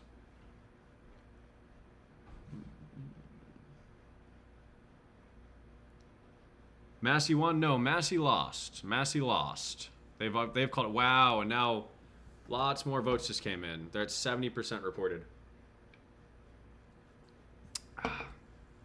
Massey lost. We'll see what the final spread is, but yeah. We now have 10 minutes until polls close in Pennsylvania and Georgia. Again, these two Pennsylvania races. I think this is the biggest race of the night, actually. Pennsylvania 3. Okay? This is... Oh, Georgia closed at 7? I'm dumb. Pennsylvania 3. Chris Robb is running up against Alice Stanford and Sharif Street. Chris Robb has taken the political integrity pledge. I think this is going to be a super competitive election. I think this is really the election of the night, in my opinion. Bob Brooks is more of a shoo-in here. He also took the political integrity pledge, but yeah. John Williams won his primary with no votes because he was the only person in the primary. Doesn't look like William Compton's going to win his primary. Massey lost his. Massey, just to clarify, didn't take the political integrity pledge, but we just knew we had to keep track of, keep tabs on that election because it's a big one. Charles Booker, who took the political integrity pledge, with 27% of the vote in, is leading. The prediction markets really like his chances, although, they're not like certain, whatever that means. But he took the pledge. He's leading right now. So we'll see. That's good to see for someone who took the political integrity pledge. 70% of the vote in. Yeah, Gowrine won. Thomas Massey lost, guys. All right. Let's see. This account is why you voted for Booker? Cheers to that. Yeah, he's doing things the right way. I mean, it's not a ton to ask, but it is nice to see members of Congress, running for office and doing things the right way. Did all three congressional stock trading bills die, even the GOP one? Yeah, so it is interesting. Mike Johnson was like kind of beating the drum, saying we're gonna take this Republican congressional stock trading bill and bring it to the floor, even though it's incredibly flawed. And then Iran happened, and they just kind of stopped talking about it.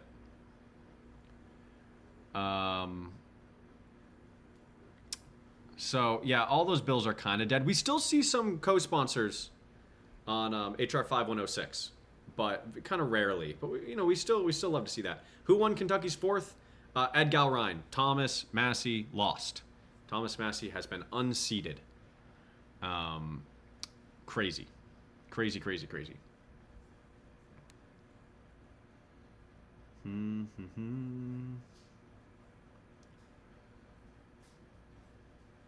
All right.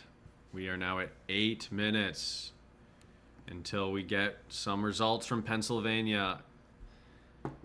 Crazy. Wow, they got 46% of the vote in. Okay, so Jasmine Clark definitely won this election. All right, we got to reach out, see if she wants to take the pledge. We need more members of Congress that don't take corporate PAC money and that will get behind stock trading bans.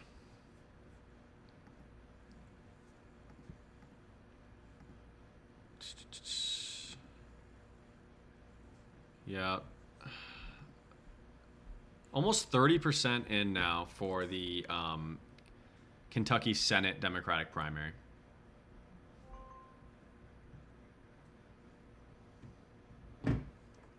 Bro, how did Massie... He's not getting beat. Massie has been beat. Massie has lost. How did Massie get beat, someone asked? How's that possible? Well, lots and lots of super PAC money. Where's Massie? Lots and lots of super PAC money was spent against him. Lots of APAC money was spent against him. He had some of his own super PAC backers. He did a decent job fundraising, but not enough. Not enough. Also, it's tough when you're a Republican and Trump doesn't like you. That's always going to be hard. So, that's how Massie's getting beat. Or that's how Massie got beat.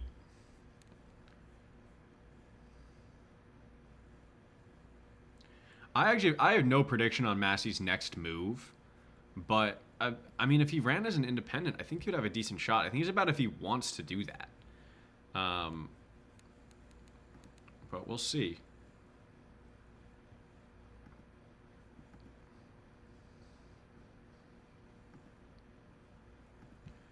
All right, let me take just a little peek at some of the candidates that we have tonight. So. Oh, sorry. Wait, I never was keeping tabs on Kentucky's 6th congressional district, where we do have a candidate. Kentucky's 6th. She was an underdog, though. Kentucky 6th. Yeah, here we go. Yeah, looks like she's down a decent amount. I'm gonna put this in the rotation just so we can keep an eye on this. Erin Petrie took the pledge. But seems like she's down pretty big, but yeah, like the prediction markets don't seem to think she has a chance. But we always just keep an eye on that until it's called. But this is the big one. 5 minutes until we get. Hopefully this comes in quickly. Pennsylvania's 7th and Pennsylvania's 3rd. All right, let's see. Massie lost. Crazy. I expected it to be like a little bit closer, I guess. But yeah.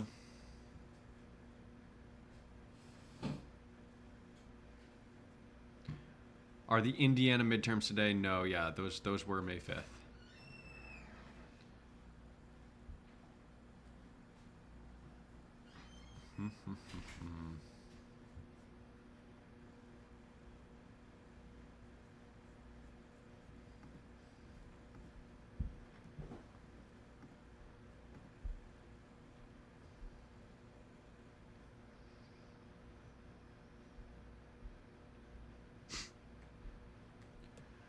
let's see. Let's run through it real quick.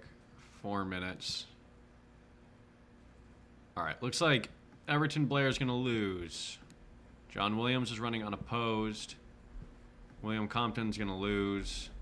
Ed Massey did lose, although to clarify, Ed Massey didn't take the political integrity pledge. Aaron Petrie's probably going to lose. Charles Booker, who took the political integrity pledge, is looking good. He's out with 30% of the vote in. Again, Kentucky counts its votes so slow. Polls in the eastern part of the state have been closed for 2 hours now. Do I think Massey runs for president? I don't know what, like in the Republican primary? I don't know. He can't win Kentucky's 4th. I don't think he can win the Republican primary.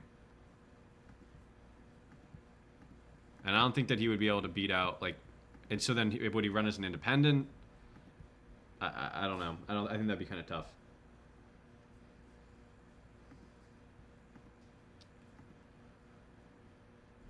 All right, 3 minutes until polls close.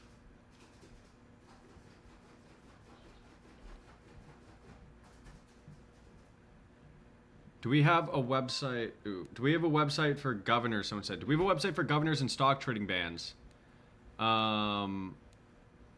So we do have one website for governors. This is our California Gov Tracker.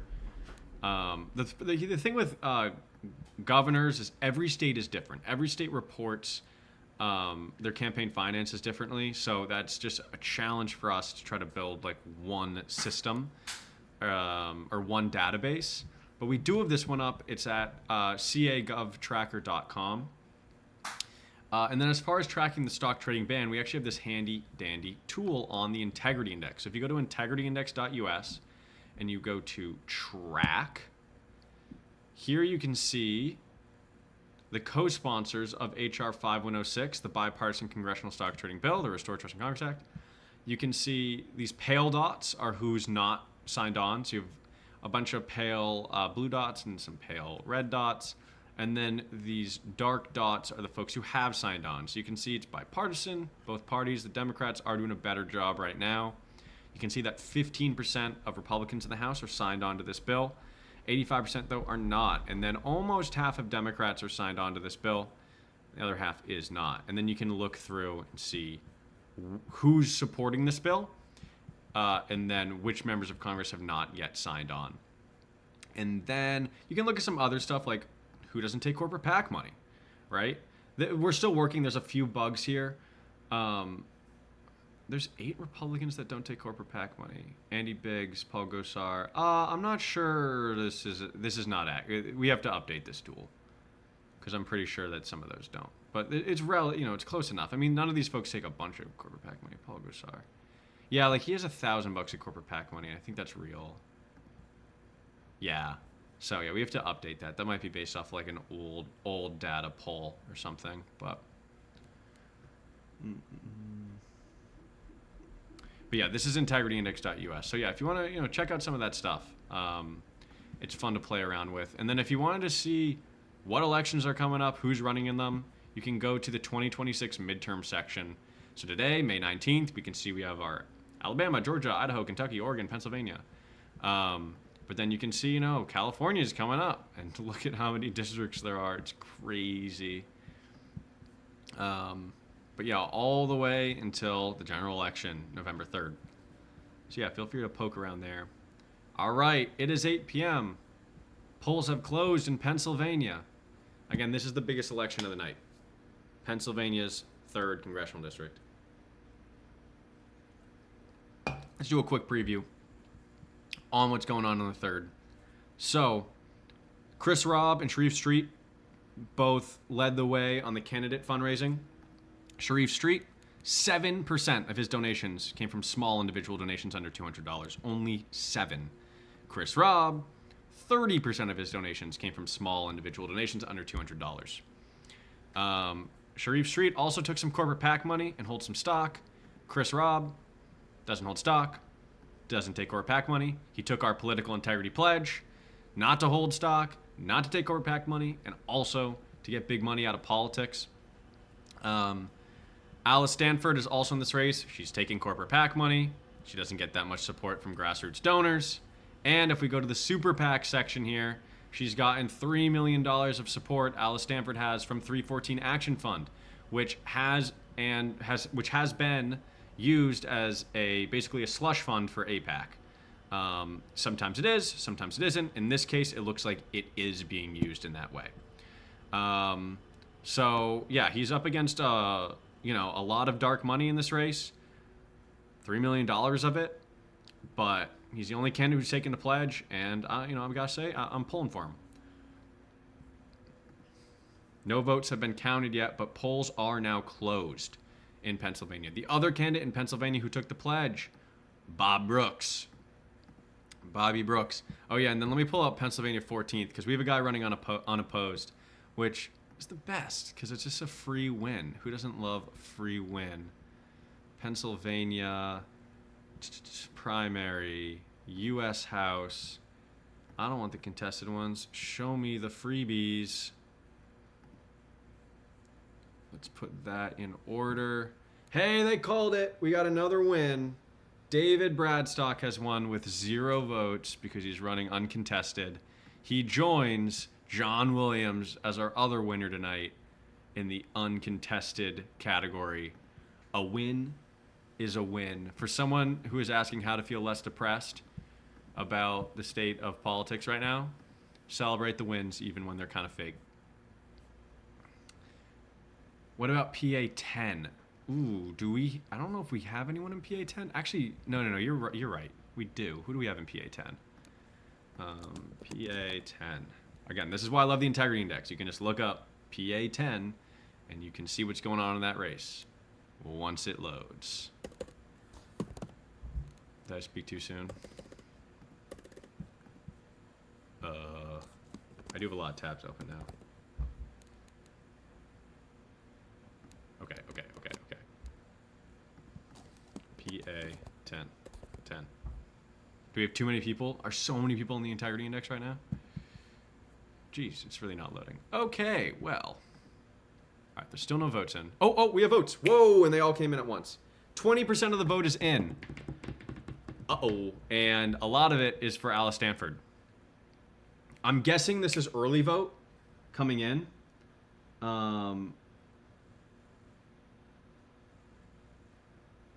Whoa, okay. I don't know if this was expected or what, but Chris Rob's got a little bit of a hole to start. This is 20% of the vote in, and he's down. Again, this is the biggest election of the night. I know for a lot of people, it's Massey, who ended up losing, but for me, Chris Rob took the political integrity pledge. This is a really competitive race. Whoever wins this race is going to be the next member of Congress for this district. It's not going to be a competitive general election. This is kind of the whole ball game.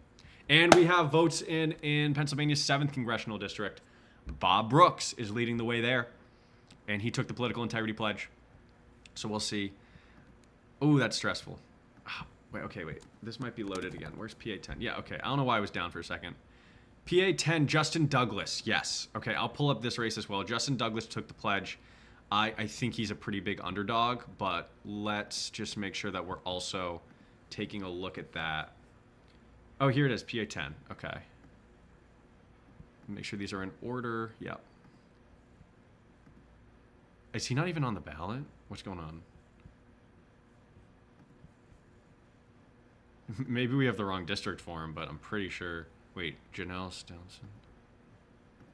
Yeah. I mean, he's running up against a lot of money, but yeah. Okay. Still only 21% of the vote in. That's a scary first ballot drop, though, for Chris Rob. That is spooky. 20% of the vote in. Bob Brooks is up. Love to see that. All right, let's run through all of them. No votes have been counted. Bradstock's running unopposed. Jasmine Clark's got this in the bag. Again, Everton Blair took the pledge, but we'll reach out to the Jasmine Clark team, see if she is open to taking the pledge. John Williams is running unopposed. William Compton took the pledge. It looks like he's not going to win. Thomas Massey, he didn't take the pledge, but this was kind of, a lot of people's election of the night, and he ended up losing. Looks like he's going to lose by like 9 or 10 points. Erin Petrie took the pledge. Looks like she's not going to make it. Charles Booker took the pledge. He is leading right now in the Kentucky Senate Democratic primary. Hopefully that holds. The prediction markets seem to like him. Okay. Oh, wow. We're now at 42% reporting. We're now at 43% reporting in Pennsylvania's third. Oh, and Chris Robb is down to Alice Stanford. Ooh. Damn. I don't know why these prediction markets haven't moved. I don't know what they know that I don't know. But this is looking kind of tough. This is kind of worrying. Again, Alice Stanford had $3 million of 314 Action Fund Super PAC money spent on her behalf. It would be pretty disappointing if she ended up winning this over Chris Robb, who took the political integrity pledge. Oh, that would suck. This was kind of my race of the night. 42% in. It's down by a decent margin. And those came in two big drops. Again, I'm assuming that's early vote, but I don't know. That's pretty crazy. Still only at 20% for Bob Brooks, who's leading right now. He was, according to the prediction markets, like a bit more secure to win his primary. So it's expected that he's going to be up early. Oh, man. I can't look away from this because I'm afraid it's going to change.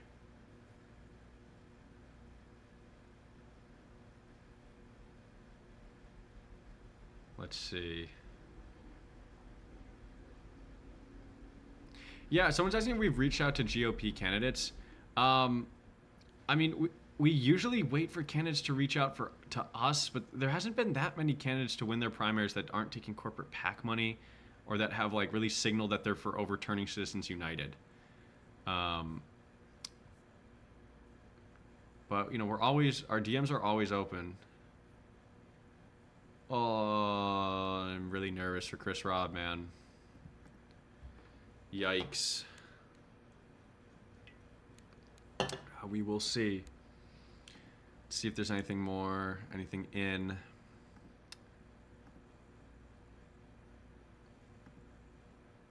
And they're not 80% reporting in the Massey election again. It's already been called, but I'm just curious to see what that final margin is going to be.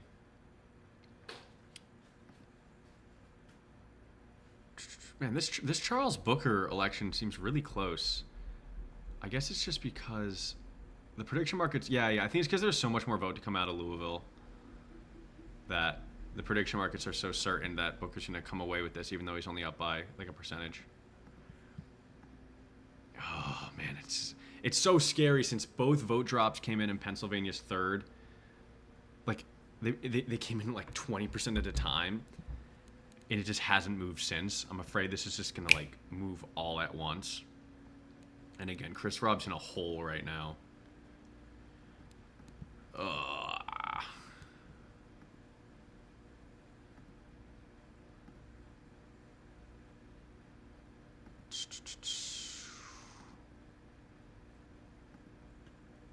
That's spooky.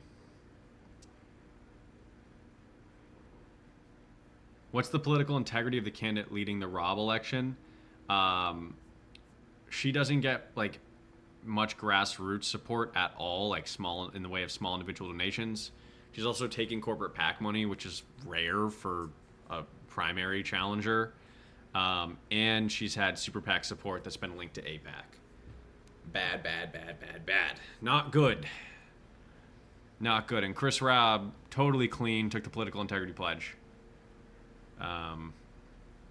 Again, kind of the election of the night for us here, so just looking it down.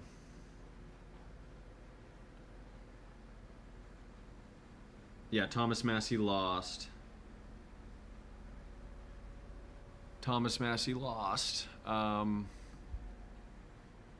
This must have just been early vote. They just reported all the early vote, and now it's gonna be day of. I have no reason to think day of vote's gonna be better for Chris Robb. Has moved. But no, that doesn't make any sense. The Kalshi market has moved, it says. All right, I'm gonna check this on my phone. Again, I don't always like using the prediction markets for this stuff, but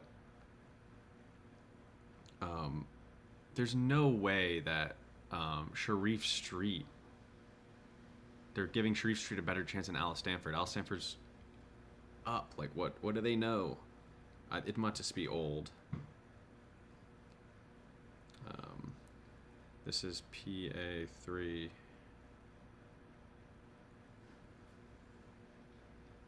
Yeah, okay. The live, this makes more sense. The prediction market's still giving Chris Robb a good shot, but Alice Stanford's chances have gone up a lot. That makes a lot more sense than whatever it was just saying. This must be on a big delay.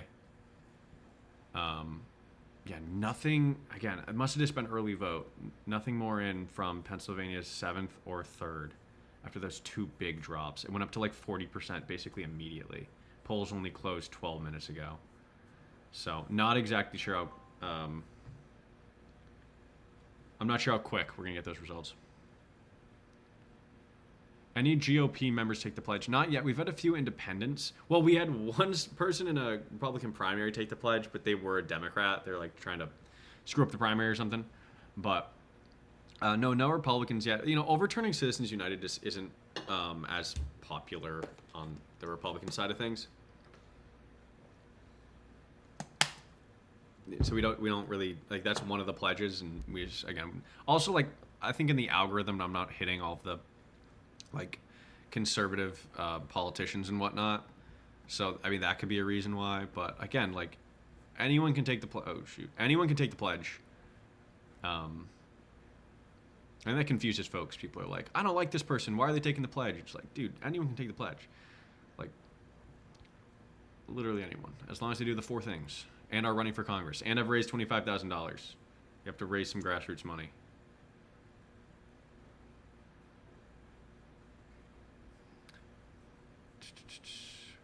Someone's asking how's who. Oh, Janelle Stanton. I don't actually know.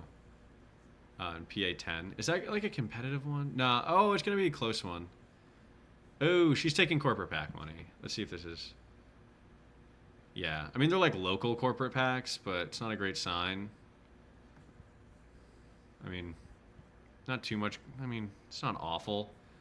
It's worth looking into. I don't think that she's going to be sending back that corporate PAC money, but we can always ask. Nothing more in from Pennsylvania. Spooky. Very spooky.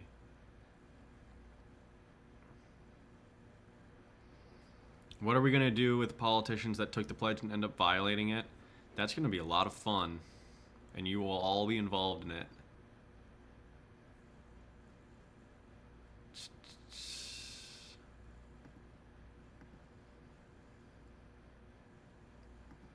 Just checking through Kentucky, seeing if anything's changed. Massey still lost, guys. Massey has lost. Charles Booker still looking good. That would be a great win to pick up. I'm going to make sure we're not missing any candidates. He's an incumbent member of Congress, and he's running unopposed. So he's going to win his primary. I'm not even going to pull his profile up on the integrity or on the Vote Hub. Although, you know what? We like check marks. Let's give ourselves a check mark. Pennsylvania, U.S. House. Pennsylvania, U.S. House primary. 17th. Hey, Chris Deluzio won. See, so the only elections we've won so far are the only elections that people have taken the political integrity pledge have won so far are the uncontested races. But we take what we can get. Oh, sorry.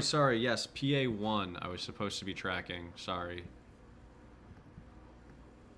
I think that's a big underdog candidate, though. Yeah, this is Seminelli. She's down by a bunch, but you know we'll keep an eye on it. Oh man, no more votes out of Pennsylvania. I think this is all the early vote. Now we just are in the waiting game. Yeah. All right, should I make like Instagram posts about the people who won their uncontested primaries? I think I might. I might not. I think that they, yeah, I don't know if we should be doing victory laps for that. Oh, when are they going to bring out more of this vote?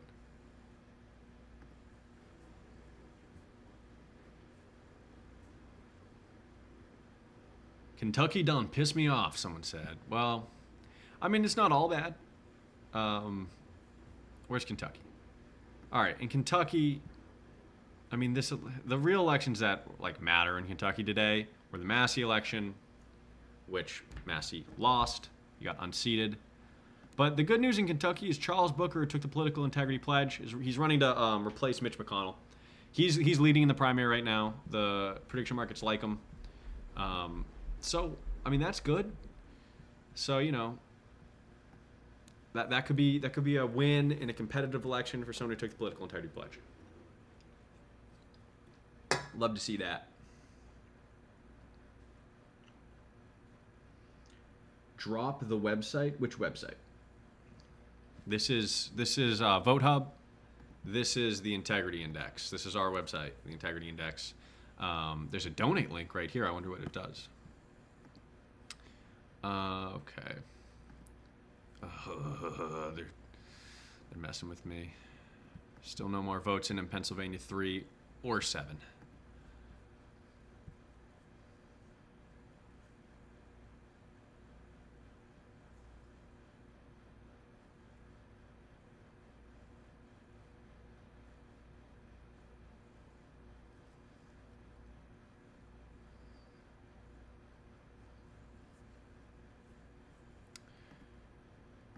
Man, I feel like they're gonna come in all at once. Alice Stanford jumped up in prediction market. Kalshi. Again, grain of salt. But holy shit, yeah, it's now like 50-50. Chris Robb, Alice Stanford. Oh. Again, Alice Stanford is taking corporate PAC money. Doesn't get a lot of grassroots support from small individual donations, and has had $3 million of APAC-linked super PAC money spent on her behalf. Chris Robb, on the other hand, is taking the political integrity pledge. Doesn't take any corporate PAC money. This would be a tough loss. But again, we haven't had anything counted in a while, so we will see. Yikes! Yeah, they now have it at absolute 50-50.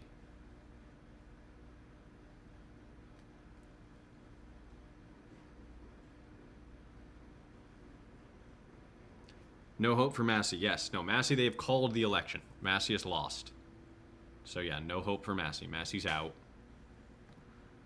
Thoughts on the Michigan ballot proposal to get money out of politics? I think it's very interesting. I think it's a good ballot initiative. Basically, any corporation that has, what is it? Like a contract with the state of Michigan, they're not allowed to donate to any campaigns. I think it's a step in the right direction. I think it still needs signatures, so definitely look up that ballot initiative in Michigan. And you know, if you're in Michigan, sign it, and then if it's, you know, hopefully it gets onto the ballot and can pass. Because obviously, you know, corporations that are doing business with the city should also be able to influence elections. Because those politicians are the same people that are voting to potentially fund those corporations and award them contracts. Hey, they actually reported some votes for Brad Stock. Cool. Again, this is one of the guys who took the political integrity pledge. He's running unopposed. This is like a Republican district, so he'll probably lose in the general, but still cool to see. Okay, no more votes have been counted in Pennsylvania.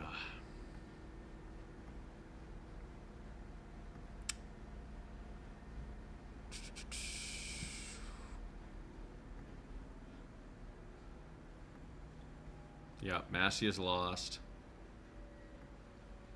Charles Booker's still ahead. And around we go.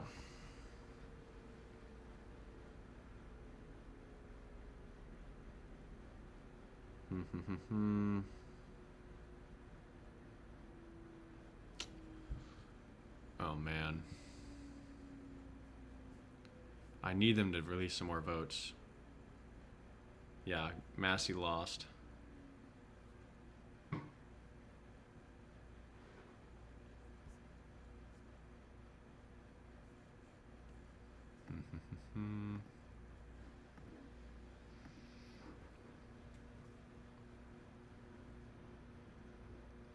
This is crazy, man. When are they going to release some votes? It's been... When was the last time they released anything? Like 9 minutes?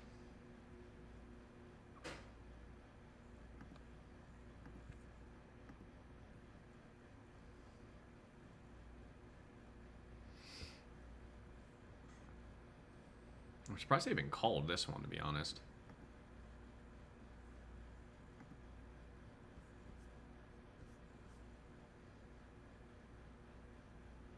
Yeah, Georgia, the polls are closed in Georgia. We only had one candidate in Georgia take the pledge.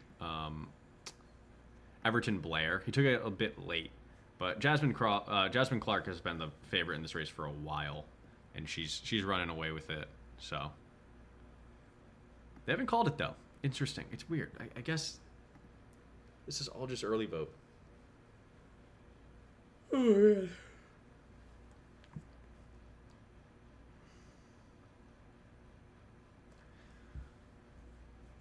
All right, I'm gonna go through these and go basically like, whoa, oh, no, that's the same. That's the same cheese.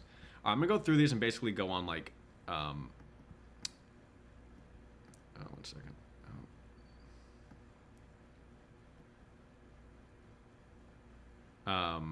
No, we've known in Alabama. Okay. No, in Michigan's not today. All right. I'm going to go through all these races and go basically off expectation, right? And versus how things are turning out. So, for everyone who's taken our political integrity pledge.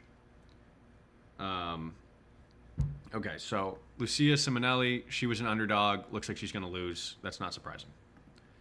Chris Robb, he was slightly favored in a competitive election. He took the pledge. He's down right now. It's still competitive. We will see. This is the election of the night. Bob Brooks, early vote in. He's leading. He was the favorite. He took the pledge. This is good, but expected. Our candidate in this, or the candidate who took the pledge in this election, isn't even like shown on the ballot. But she was not expected to perform well, so this is expected. David Bradstock running unopposed, expected. Chris DeLuzio running unopposed, expected. Everton Blair, he was always going to be a big underdog in this race, even though he's going to lose, expected. John Williams running unopposed, that's expected. William Compton, I thought that he actually had a chance here. I'm not going to lie. This is a small, election in a Republican district, and it's just a Democratic primary, so, there wasn't like much polling or much, press, but I thought they would have a chance, and he looks like he's gonna lose. So I would call this like a decently surprising, but not super consequential. Neither of these candidates took the political integrity pledge, but Thomas Massie losing by 10 points, I did not expect that. Let's see. Erin Petrie, she was always going to be an underdog candidate. She's losing, so that's expected. And then Charles Booker, he was a slight favorite going into tonight. He's winning. He took the political integrity pledge, so this is kind of going as expected, but is good. So nothing really unexpected yet, except I guess for Alice Stanford overperforming. But if Chris Robb is able to pull this out, then everything will go to plan. There haven't been any major victories or major losses yet, so we will see.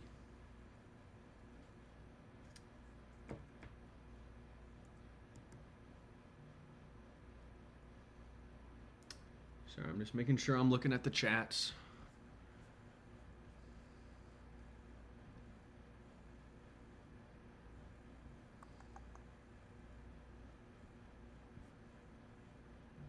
Justin Douglas in Pennsylvania 10. Oh, is he the one in Pennsylvania 10 who took the pledge? Yeah, I don't even see him on the ballot. Am I crazy? This is Pennsylvania 10. Justin Douglas is the guy. Oh, okay. Yeah, I mean, we let anyone who raises over $25,000 grassroots, right? We let them take the pledge, but you know, it means there's a decent amount of candidates who don't really have a shot. It is what it is. Oh, you're right. It is Justin Douglas. Okay. All right. Yeah. So he's getting cooked in this primary. I mean, he was outspent by a ton, so it's not surprising. All right. Nothing. Still nothing, man, in this Pennsylvania election. Crazy. For those of you just tuning in, where is it? Thomas Massie has lost. They've called the race for Ed Galrein. This is Vote Hub. For people wondering which website this is Vote Hub. And then this website, this is the Integrity Index, integrityindex.us, the website we built where you can track the personal and campaign finances of members of Congress. Why is Kalshi now think that he has a better chance? What's going on? Okay, I'm hoping this means some votes are coming in. Yes, some votes just came in. Right? No, they didn't. I'm going crazy now. No, 42.98 is where this was at. For some reason, Stanford's odds just went up. Or sorry, Rob's odds just went up. Why? What do you know? Or is it just prediction markets doing random stuff?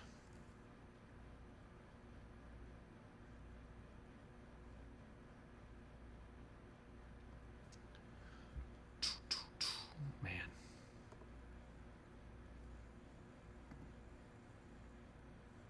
I don't know why the markets just moved, because I don't see any more votes for Chris Robb.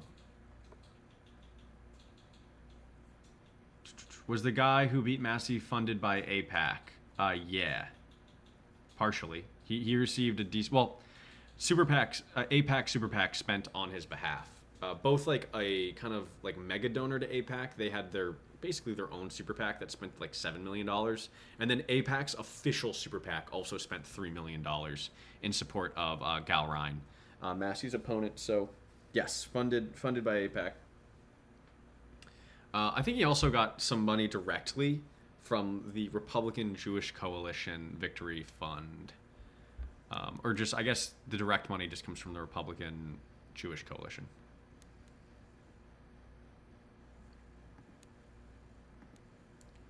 No more votes. Come on, Pennsylvania. Are they just going to drop them all at once? That'd be terrifying. Someone just got here and they want an update. Yeah, let's do it. All right. So Pennsylvania, the votes are coming out slow. Let's just go over the big elections.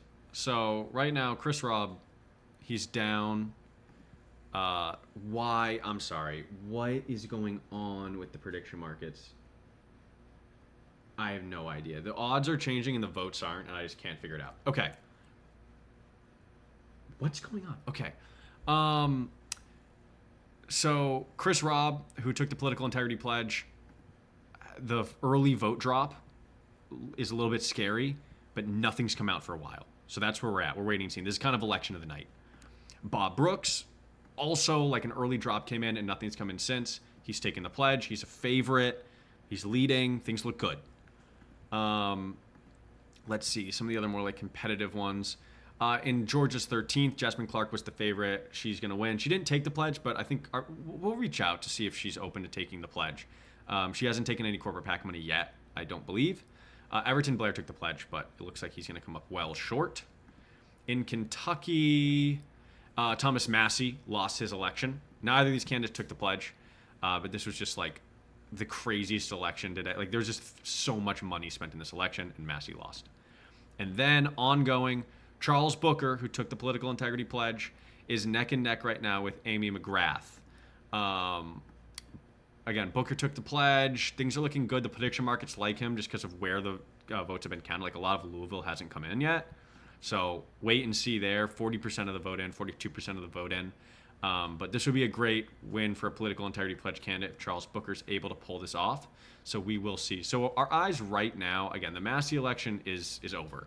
So our eyes right now are really on this Kentucky U.S. Senate election and these two races in Pennsylvania. And they just haven't released any votes in so long. But the prediction markets are going crazy. PA loves to count every one of their votes before calling it. Great. That sounds super stressful.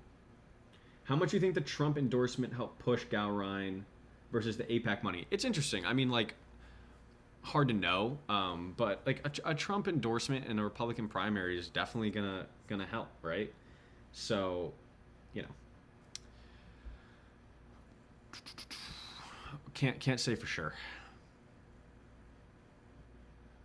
What's the momentum looking like for political integrity across this year's primary so far? I think it's looking pretty good. Honestly, like Tallarico winning in Texas in the primary, I thought was great because the amount his campaign is raising is good. Janet Mills dropping out and the path clear for Graham Platten, who's taken the pledge, looks really good. You know, even the more, candidates that some folks see as more moderate, right? Like, the candidates that some folks see as more moderate, like Daniel Biss and like Juliana Stratton, right? They win their primaries, and they're still, they made this pledge to us that they're going to be all about getting rid of Citizens United, no congressional stock trading, right? So, I think right now things look pretty good. There were some losses in Illinois, right? But I think that we're making good progress. Honestly, there's haven't been that many competitive elections since like Illinois. There's only been like Ohio, Indiana, like the primaries just weren't that interesting. But California's coming up. Like things are happening. But yeah, this is a really big one. Like whoever wins this primary is going to be the next member of Congress for this district in Pennsylvania 3. And these are very different candidates. Like, again, Chris Robb has taken the pledge. And these other candidates, like, they're going to be taking a bunch of corporate PAC money. They've already taken some corporate PAC money. This is going to be a big one. And it's really going to be, I think, a good barometer of where we're at. So that's why I think it's so stressful. But so far, things have been good. But this is a big one. Because a lot of these folks, a lot of it we're not going to really know to the general. Like even if Bob Brooks pulls this off, he's in a really competitive race in November. So, tough. I cannot believe they haven't released any more votes. Oh my goodness.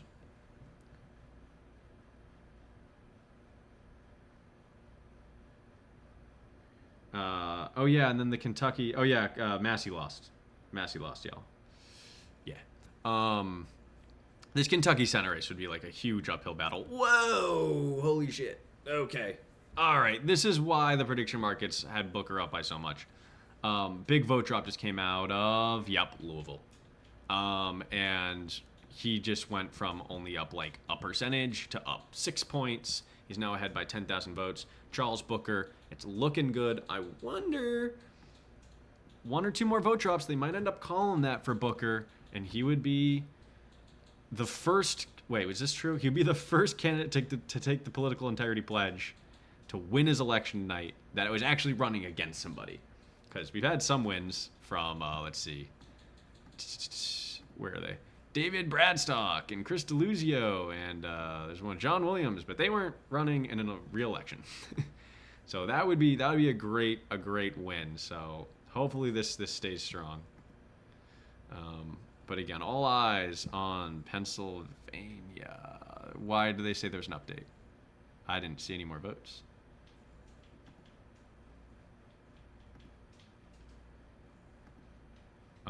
Freaking me out.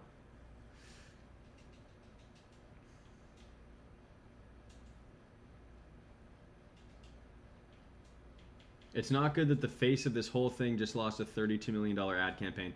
I disagree. I don't think that Thomas Massie is the face of this. I really don't. Like, Thomas Massie takes corporate PAC money, right? Not a lot. Thomas Massie holds individual stocks, not a lot.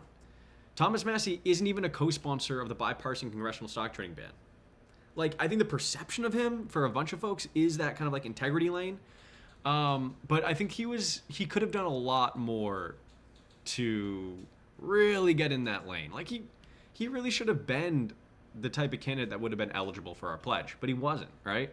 The face of this than like Thomas Massie. I get it because for a lot of folks, like the Epstein file stuff, but when it actually comes to just like financial integrity, corruption, and politics, he wasn't really checking all the boxes.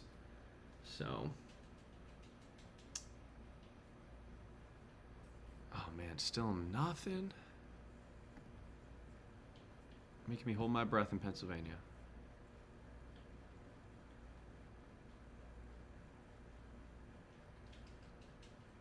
Summer Lee, I believe, won her primary. We're in contact with her team to do the pledge. Things just move a little bit slower for incumbents, but she I mean, you guys know Summer Lee.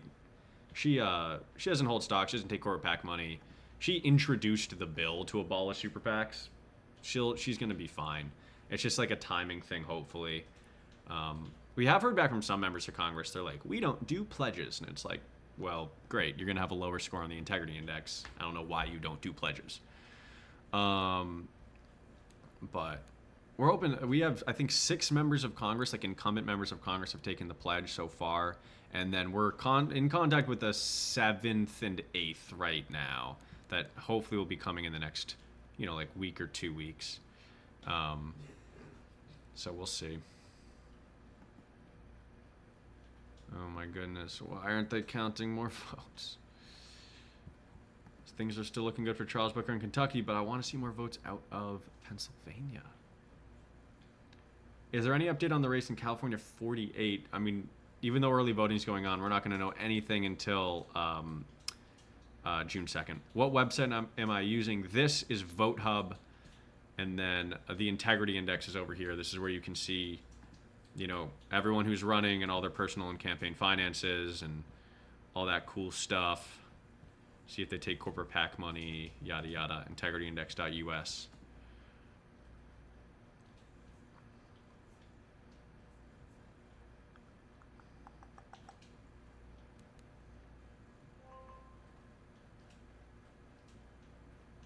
Yep, someone just put who took the pledge. So yeah, someone on the Instagram just said all the members of Congress took the pledge. Someone just asked any current senators that took the pledge. We haven't released the video yet, but it's public on the integrity index. I can show y'all.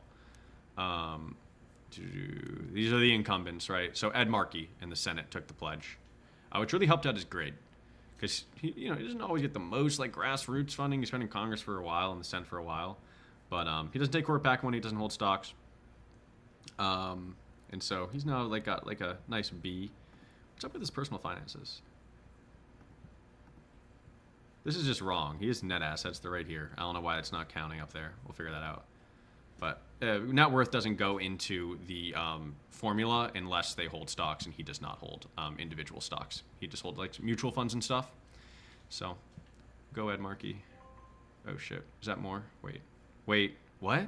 Whoa. That's new, but that's a lot lower. You guys see that? Sorry. Wait, you guys see this? This just went from estimated in like 38 to 21. I'm not crazy, right? You guys saw that, right? This was definitely at like 30 before.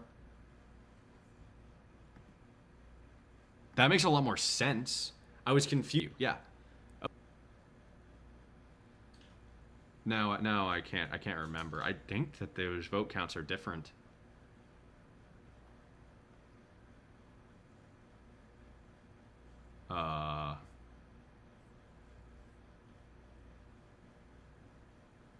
That's crazy.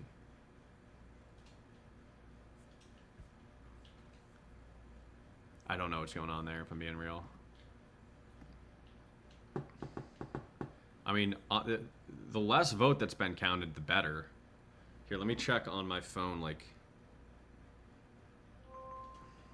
I can check if there's if this vote count matches other places.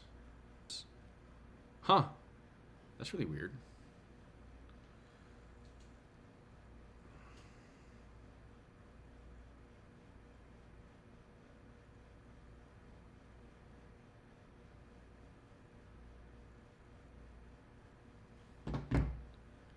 That's so strange. All right, well, that's good for Chris Robb. Just needs to pick up a big piece of the pie. Why did Massey lose? Like, how? Yes, for those who are late to the party, Massey has lost. They've called it. Where is he? Oh, they've called this one. All right, William Compton, political integrity pledge candidate, has lost. That was a little bit surprising, but yeah, so Thomas Massey lost, and it looks like he's going to lose by like 10 points. Yeah. Hard to beat that much super PAC money, even when you have a little bit of your own.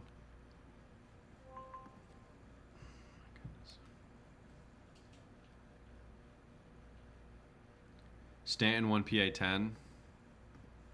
Yeah, that's not surprising. So Justin Douglas took the pledge, but he was always an underdog. I'll go through these one more time just with like expectation versus what's happening. All right, let's see.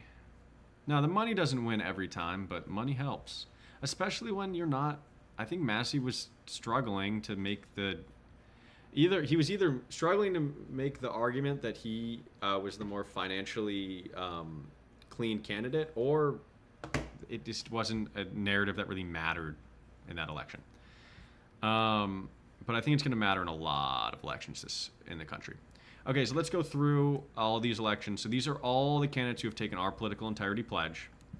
For those who don't know, this pledge is about not taking any corporate PAC money, supporting a congressional stock trading ban, preventing members of Congress from lobbying after they leave Congress, and overturning Citizens United. This is all about getting rid of those super PACs that just kicked Thomas Massey out of Congress. So let's take a look. So Lucia Simonelli, she never really had much of a chance, didn't win her primary, not surprising. Chris Robb, he took the pledge. This is kind of the race of the night. We're just waiting on the votes to come in, but it's looking like it's going to be close. Bob Brooks, he was the favorite. He took the pledge, but we're just waiting on the votes to come. Going to win. David Bradstock was running unopposed. He's going to win the primary, but he's probably going to lose in November. We'll see. Chris DeLuzio, incumbent, who took the pledge. He's going to continue probably to... Oh, actually, I don't know how competitive this is going to be in the general, but he won his primary. Everton Blair is not going to win Georgia's 13th. However, we're probably going to reach out to Jasmine Clark, who is going to win this race, and see if she wants to take the pledge, because I think she would be eligible. John Williams ran uncontested and won. Let's see. William Compton, I actually thought he had a better chance of winning this primary. It's a small, this is like a Republican seat, so it doesn't really matter who wins this Democratic primary unless something crazy happens. But he's going to lose. Neither of these candidates took the pledge, but as you guys know, Thomas Massey lost the primary. He's going to be unseated. Erin Petrie was kind of a long shot candidate. She's not going to win. Charles Booker, he took the pledge. He was a slight favorite going into tonight, and it's looking really good for him. So this is awesome. This would be a great win.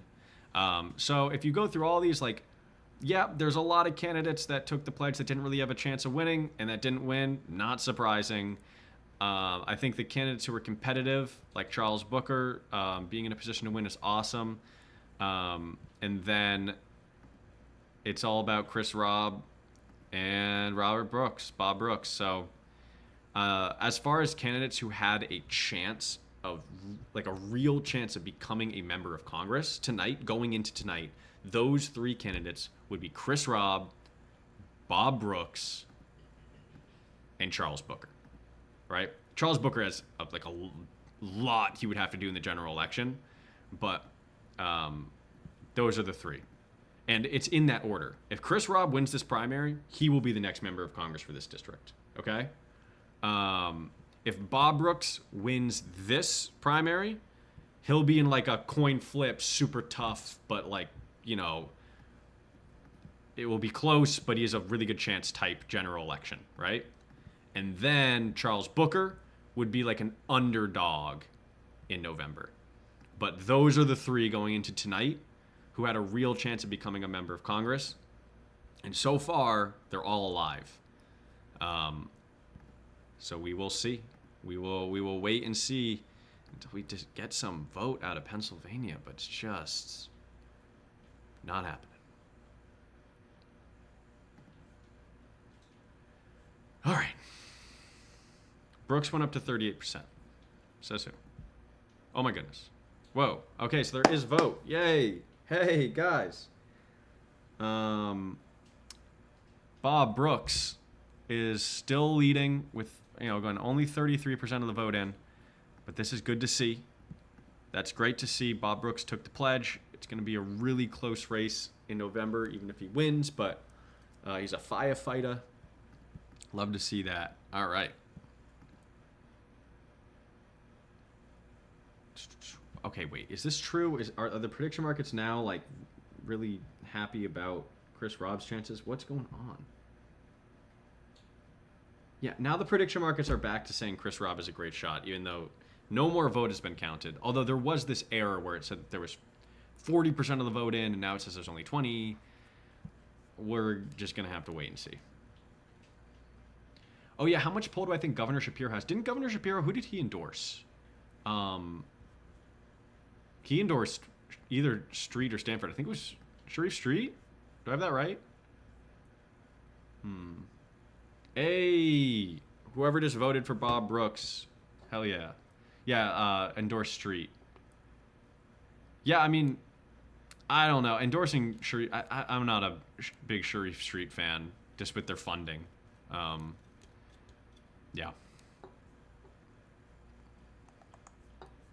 It is interesting, though. I wonder if Alice Stanford wasn't in this race, if Sharif Street would have a better chance here. Again, Chris Rob is the only candidate in this race who really has like the clean financial integrity going on. I think he's the only of these three. He's the only one who doesn't take corporate PAC money. He's the only one who took our political integrity pledge. Although again, this is really early. We have no idea how this is going to shape out.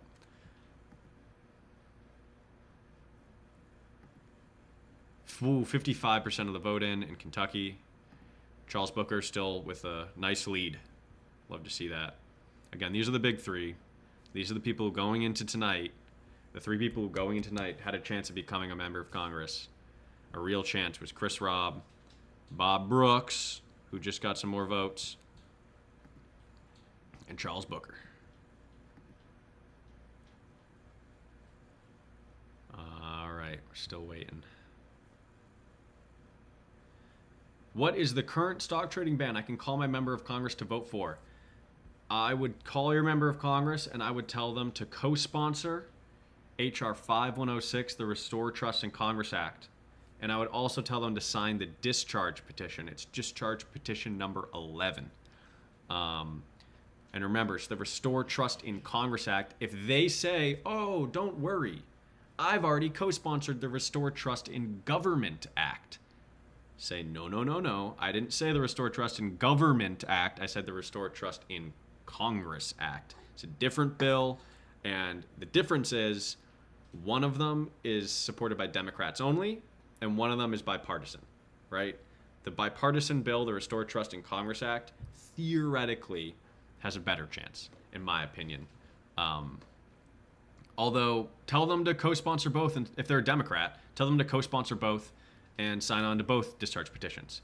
The reason I say that only if they're a Democrat is Republicans are not going to sign on to the Restore Trust in Government Act because of some partisan infighting stuff. So if you have a Republican member of Congress, call them and tell them to co-sponsor the Restore Trust in Congress Act as well. Did that make sense? No matter who your member of Congress is, tell them to support the Restore Trust in Congress Act. If they're a Democrat, tell them to support the Restore Trust in Congress Act and the Restore Trust in Government Act. This stuff's confusing, I'm sorry. I live in California 48 and haven't voted yet. Has anyone in my district taken the pledge?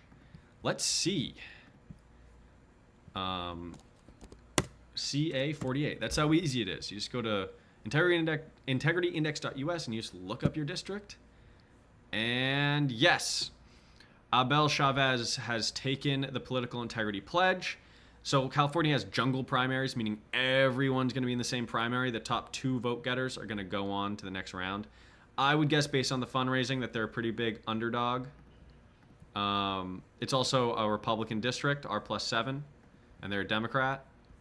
But look at that, fundraising's pretty good. 80% small donors. They, self-started with a bit of their own money. But, the money's coming from in California. It's looking pretty good. So, yeah, there is one candidate, Abel Chavez. Really wish California, they have these jungle primaries, but they don't have ranked choice voting. I think it's very silly. If you're going to have a primary that's this crazy with all these candidates, you need ranked choice voting. It's just so silly. The person who's going to win this primary is going to get like 14% of the vote. That is stupid. But what are you going to do? There's still not more votes in Pennsylvania. And there's barely any more votes in Kentucky. God.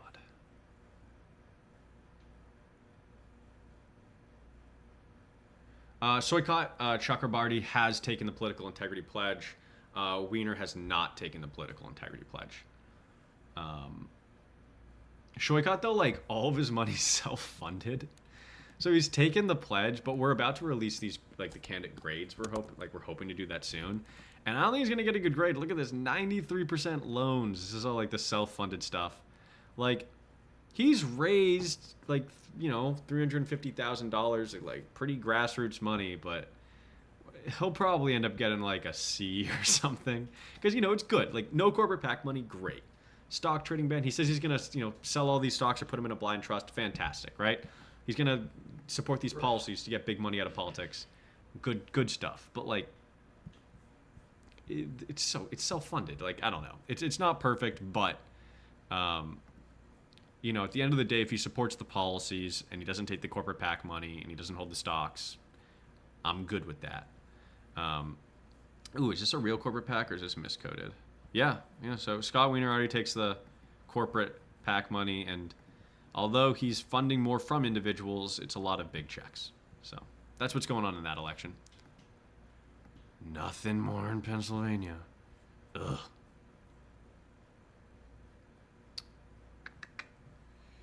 All right, sorry, I'm trying to monitor all these chats at once.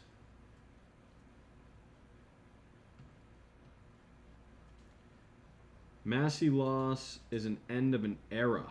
I don't know. I don't know if it's an end of an era. It might be the end of his era, but I don't know. He's popular in so many different circles. I bet he'll do something. All right, let's see. Man. Okay, little bit more of the vote in Pennsylvania's 7th. Bob Brooks still with a nice lead. Love to see that. Oh, and they're up to 63% reporting. Wow. I think they're going to call this soon for Booker. Right? Booker again. Booker took the political integrity pledge.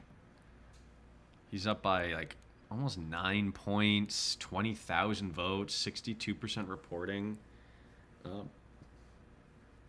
How much votes still to be counted in Louisville? Yeah, still 24%, and he's killing it there. Oh my goodness. That's crazy. He's up like 33 points in Louisville. So, this is killing me. Philly, come on. Count your votes.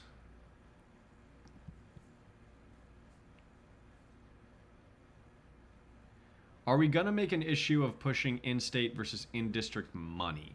That one's tough because you can only really figure out if the big checks are in or out of district. So anything under $200, you don't know. So it can be very misleading. Like, let's say someone gets 95% of their donations. Let's say 95% of someone's funding comes from small individual donations, right? That's really great. But let's say the 5% that's large comes from out of state. It might be really misleading because you could say like, well, 95% of their funds come from out of state. But that's not really true. It's 95% of their itemized donations, those large donations. So it can end up looking really misleading. That's one problem. The other problem is some people just become kind of like national figures. And we do like the member of Congress or the candidate to have some control over their grade, right? Like they can decide whether or not to take corporate PAC money. Right? That's like an active decision they can make. They can decide whether to hold stocks or not hold stocks or co-sponsor these bills. But if you're just a popular leader in your party and start getting a bunch of money from out of state, like there's no expectation that you're gonna like send it back, right? If it's just random checks from people, like, so it gets a little bit harder to like punish folks for that, because you wouldn't really end up punishing corrupt members of Congress. You would just end up punishing like popular members of Congress. And some members of Congress are popular for better reasons than others, but it's not as cut and dry as just like they hold a bunch of stock or they take a bunch of corporate PAC money. And then also, you would just be giving a pass to everyone in California, because everyone in California gets all their money from California, because California's huge and people have money in California. You'll see basically every member of Congress, the place that gives them the most money is like California or Texas, because that's just where all the people live. So it can be really misleading. You're like, oh, like if we just did based off percentage, it would be like, oh, look at everyone from California with their great grade because they all get this in-state money, and then someone next door, like Oregon or Washington State, gets a bad grade because all the money's coming from California, and it's like I can actually show you that. Like, so let's take like a California candidate, who's a random person. Let's do like Ami Bera. Ami Bera, California rep, 73% of his funds from in-state, from California, right? Oh, like that's a really great ratio. Now let's take a random candidate from outside. Let's do like Lori Trahan. Okay, that's a bad example. She gets a lot of money from Massachusetts. Let's just take a popular member of Congress, like AOC. AOC, oh no, only 16% of her funds come from in-state, right? It's all out-of-state money, but it's like, yeah, AOC's popular. She's gonna get a bunch of money. Like, this is basically almost just a population map. California's the biggest, right? Then you have like Texas and Florida and Illinois and Jersey and Virginia and Pennsylvania. Like, there's just the biggest states. So it's not always just like the best metric. Hopefully that makes sense. For some folks, it's worth looking at. That's why we have it on the integrity index, because if it's important to you, you can look at it. But just to be clear, let's go back to AOC. 90% of her funds are small individual donations. So this is not all of, like, how do I put this? This is only capturing the medium, large, extra large, and large funds. That 10%, because that's the itemized trackable donations for the most part, right? So it's basically saying like 84% of our large checks are coming from out of state, except that like 90% of our money is small donations. So again, it's just a little bit complicated. All right, let's see. Is there an update on the... No. This is killing me, man. Taking forever. I might need to get on like Twitter, X or something, and just see what they're saying. Charles Booker's still looking good.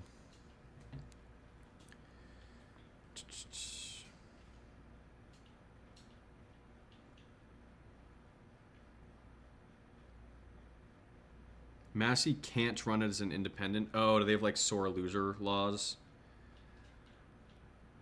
That's interesting.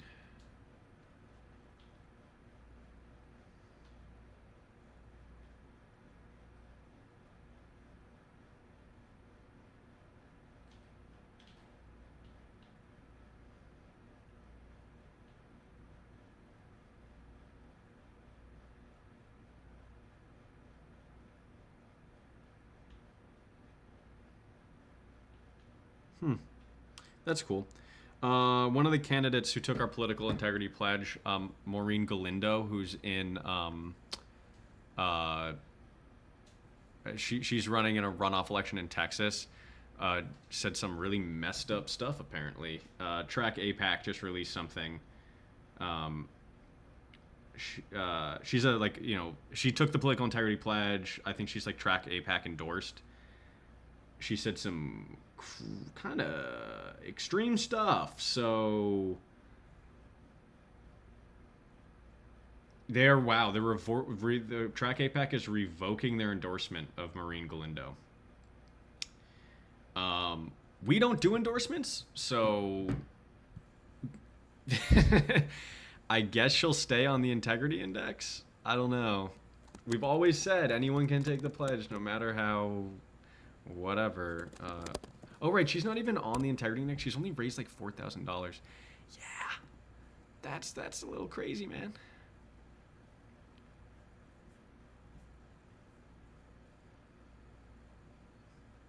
Oh, am I gonna continue the Nico Knows Ball account? Probably after the midterms.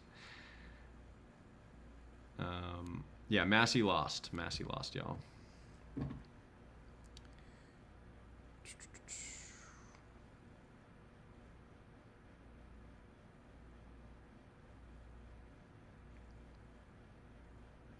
Yeah, Massey lost. Crazy that Massey lost.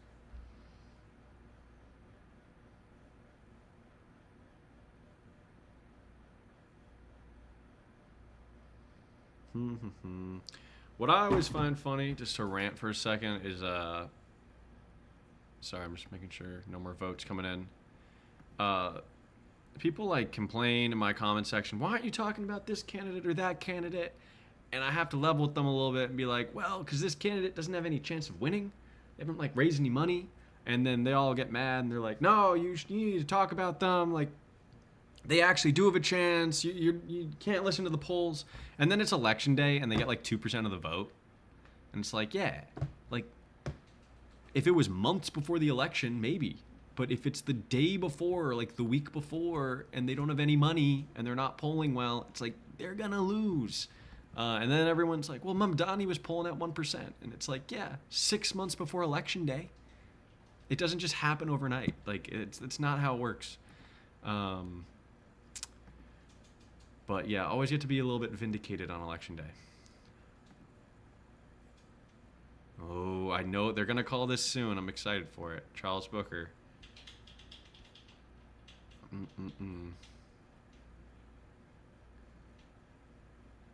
How hard is it to run as an independent for Congress? To run as an independent for Congress, you need the support, usually, of either the Republican or the Democratic Party. Like,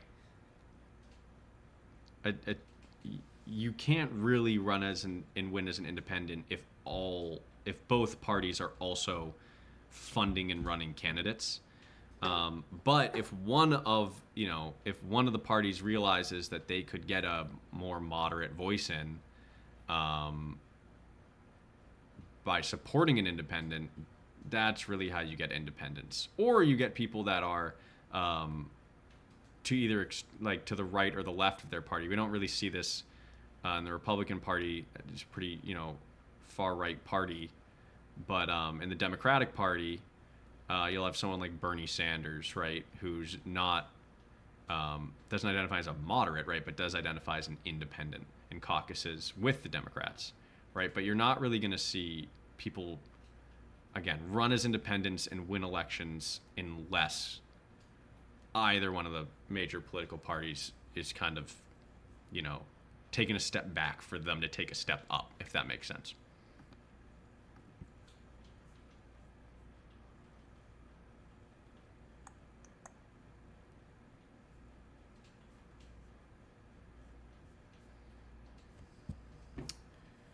Oh my goodness. I'm honestly, this is just, they gotta release some votes, man. These polls have been closed now for an hour.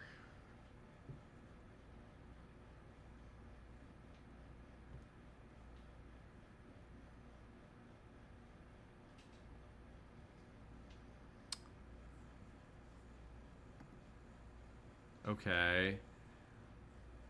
40% of the vote in Pennsylvania, 7th. Bob Brooks is still looking good. Oh, wow. Whoa. Big. they're gonna have to call this. How did his odds go down, guys? Free money on Kalshi. Free money on Kalshi. Charles Booker's up 30,000 votes. He's up 12 points with 77% of the vote in. This has got to be not live. Why would his odds not be 100%? Let's see. Louisville still has 24% to report, according to this.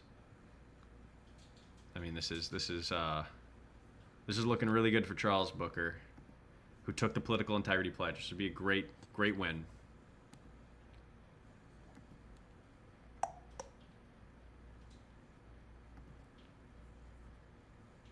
Love to see that. Again, these are the three candidates. The three candidates with a real shot at becoming a member of Congress. You have Chris Robb, who we're still just waiting on 80% of the vote. Bob Brooks, who looks like they're in a really good position, but would have to win a very competitive race in November, even if he wins his primary. And then Charles Booker, who's looking like he's going to win this primary, right? But he would have an uphill battle. Let's just put it that way in November.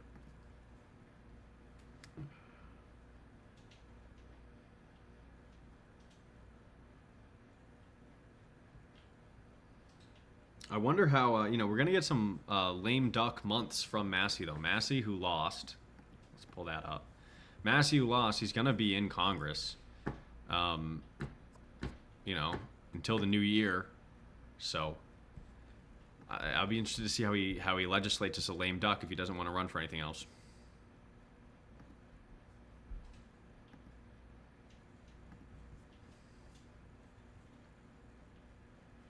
How good of a chance in the general does Booker have if he wins the primary?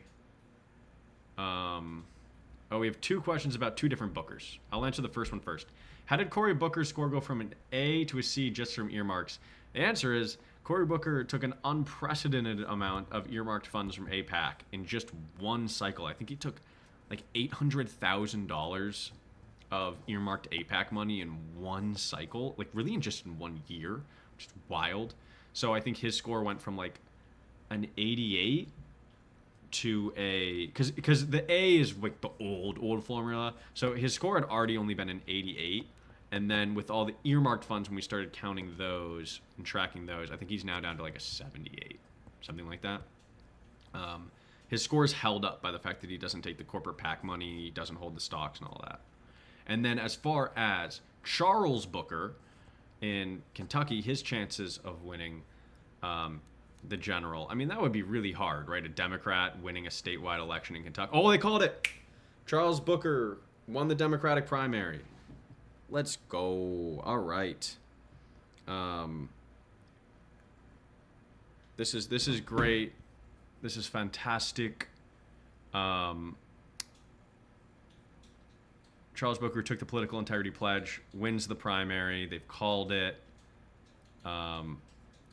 This is great. Wait, I'm going to try to get a post out for this too. The people need to hear about this one. But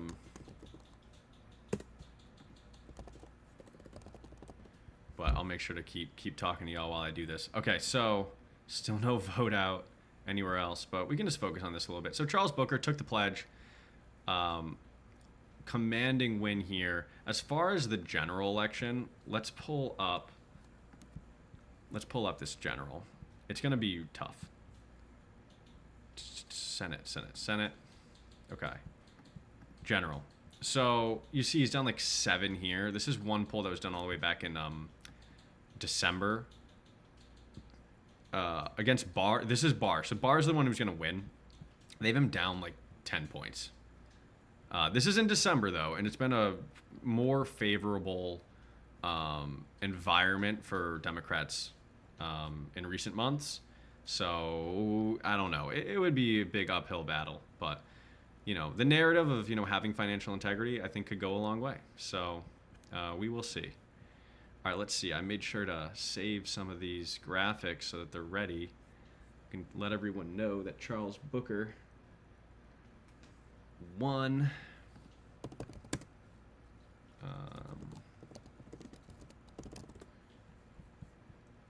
But that's good to see. That's really like the first competitive primary win Oh, they haven't called it yet on NBC, and that's where I like their graphics the most, and I usually kind of steal them a little bit. So we'll wait on that. Still nothing in Pennsylvania, or nothing more, which is a shame.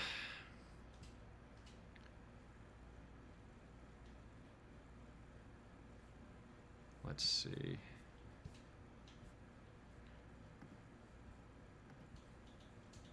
Why aren't they calling the Booker race? Again, the Vote Hub, where I get where you know, what you're looking at right now on Vote Hub, they've called this race for Charles Booker, and they should. He's up 30,000 votes. He's up 12 points, 78% of the vote in. It's over.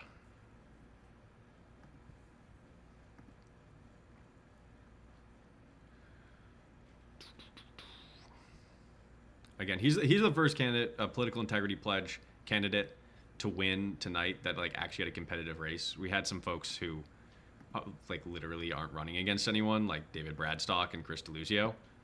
But it's good to see him take a win. Come on, NBC. Have some guts, call it.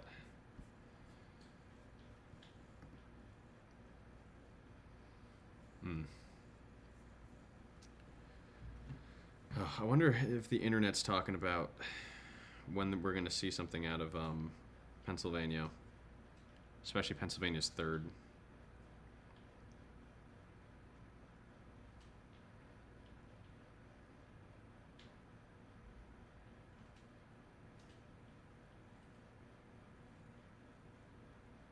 Brad Lander is also now talking about Maureen Galindo's comments. Jesus. Yeah, that's crazy, man. I mean, like, again, Track APAC literally like revoked their endorsement of her. That should tell you what you need to know. It's bad. So, I don't think she has any chance of winning that runoff in Texas now. I think it's Texas's 35th. What am I seeing in Pennsylvania's third? Nothing, man. Nothing. They released this early vote like immediately when polls closed, and they haven't counted a vote since.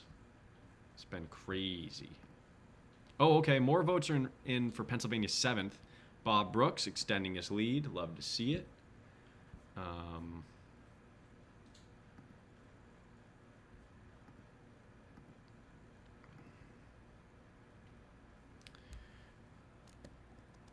All right.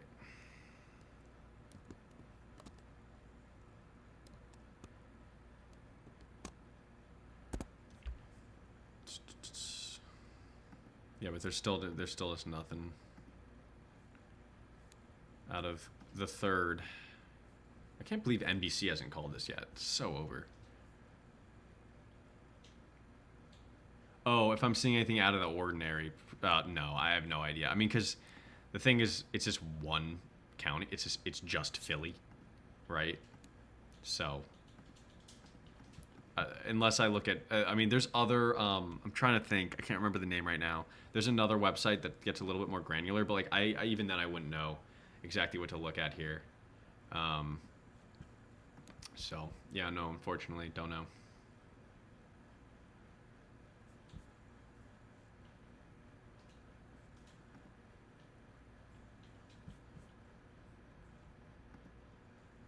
Huh. I'm surprised that NBC hasn't called the Kentucky Democratic Senate race yet, but what are you gonna do?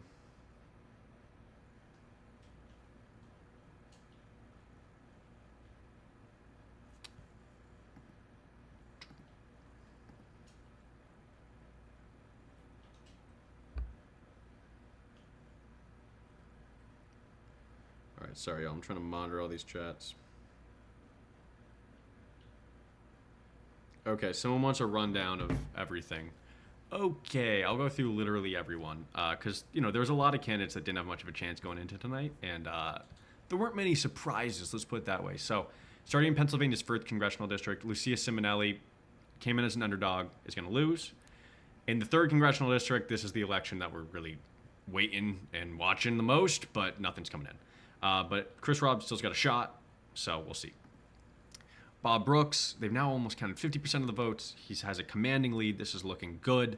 He took the pledge. He's going to have a very competitive election in November. This is a really good win. They haven't called it yet, but it's looking good. Justin Douglas took the pledge. Always was a big underdog. Is going to lose. David Bradstock was running unopposed. He won. DeLuzio unopposed. Won. Everton Blair took the pledge just a few days ago.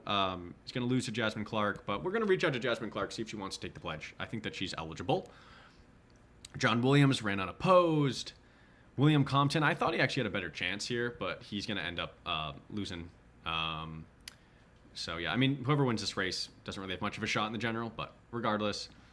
Thomas Massey didn't take the pledge, but high profile, and he lost his seat. Aaron Petrie, underdog candidate, is going to lose. Charles Booker, they've called as the winner of this race. Great to see, took the pledge. So this is like the first big win of the night. And I would say this is, this was a competitive race. So this is a real win. Really happy to see that. So, I mean, as far as the races where a political integrity pledge candidate really had a chance of winning tonight, I would say that is the William Compton race, which he didn't perform super well. But again, it's just not that consequential because it's going to be really hard for any of these candidates to win in November. But besides that, it's about Charles Booker, who won. It's about Chris Robb, who we're waiting and seeing, and Robert Brooks, who looks like he's going to win. So far, it's actually looking like a pretty good night. As far as, again, consequential candidates, it's really 3 tonight. Robb, Brooks, and Booker. One has won. One is in the lead, and the other one's in a fight right now that we're waiting on. So things are looking pretty good. Definitely looking pretty good. Kentucky's 4th was bought. I mean, yeah, $30 million spent in that election. More than that. So, yeah, not great for democracy. But it is what it is. I mean, I don't know. That's actually not, that should not be what we say, but it is what it is. Okay. I'm going to try to get a little post out about Charles Booker so that everyone can see how great it is that he won his election. Oh, yeah. There's a bunch of creators that were down in Kentucky, and looks like they're taking the loss pretty hard. And, I get that. Yeah, that's tough. All right.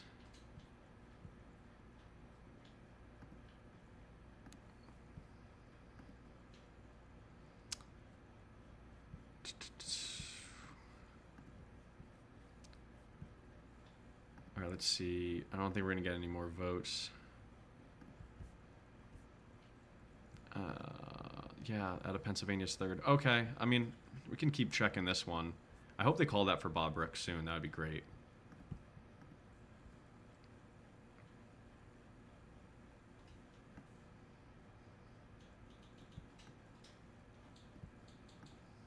Yeah, I don't love that. I wish NBC would just call this race, man. I can always just screenshot this whole thing. You guys are seeing the process right now.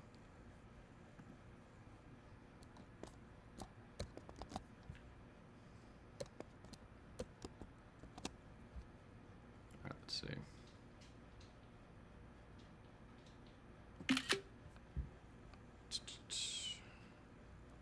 If DeLuzio is going to pull it off, is he in a competitive election? No. Oh, you're joking. You're joking. He won. Where is he? Yeah. DeLuzio's pulled it off. Well, in November, how competitive is that district? Let's see. DeLuzio. D+3. But he doesn't. Is this right? He doesn't really have that much competition. Okay. And people are saying Massey cannot run as an independent, y'all. They have sore loser laws. So, yeah, he's out.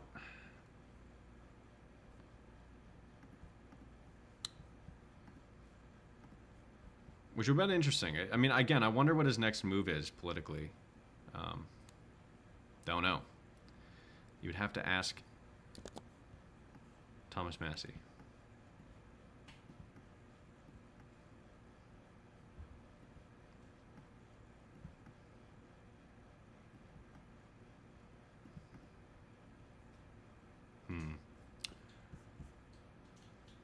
I can't believe they're counting so slowly in Pennsylvania's third. They're literally, I know they're going to drop it all at once.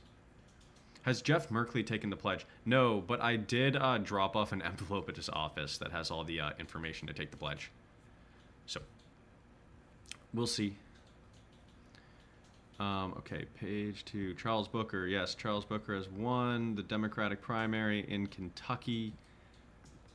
We're going to make sure that we download this.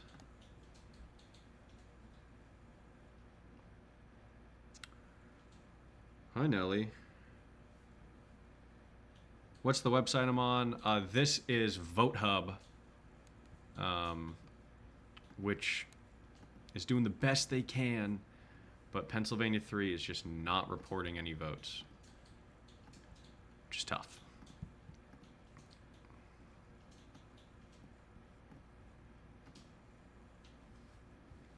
Okay, no, we're not going to do it this way.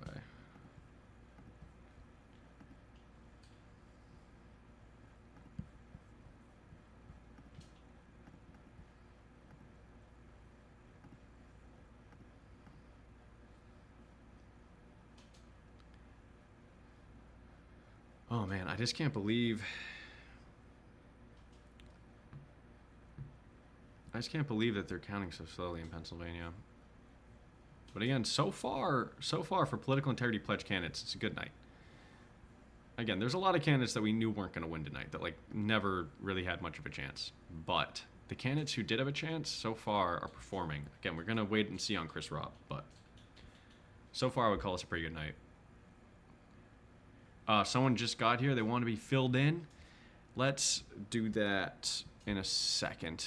I'll do a rundown of everything. I'm just trying to get the word out that Booker won his election.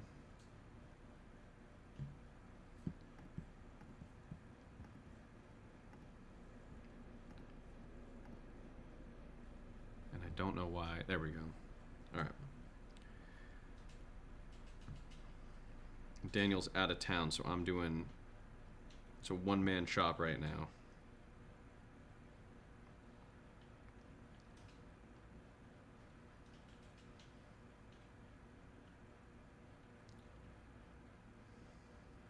Okay. All right, guys, let's write a caption. All right, breaking.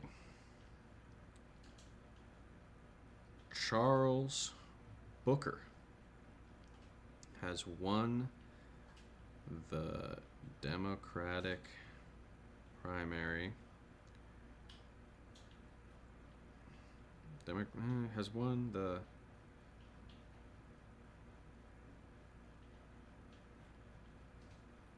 Democratic primary for Senate in Kentucky. Okay, and let's see. He is the, let's see. So Tallarico, Stratton, and then Booker. He's the third Senate candidate to have taken the political integrity pledge to have won their primary. That's accurate, I believe, right? There's no other Senate candidates that have done that. James Tallarico, because Dan Osborne didn't win a primary because he's an independent. So yeah, he is the third Senate candidate to have taken the political integrity. Well, he's the third Senate candidate. Okay. To have. He's the third Senate candidate to have taken the political integrity pledge and win his primary. All right, let's make sure there's no more votes.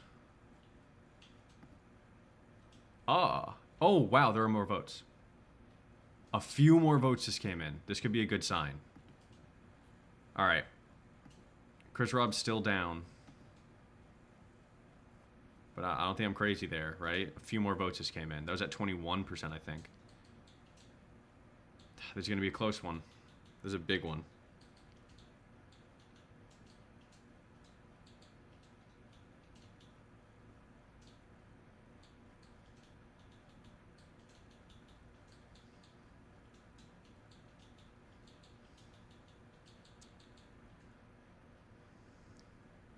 Okay. The Democrat primaries.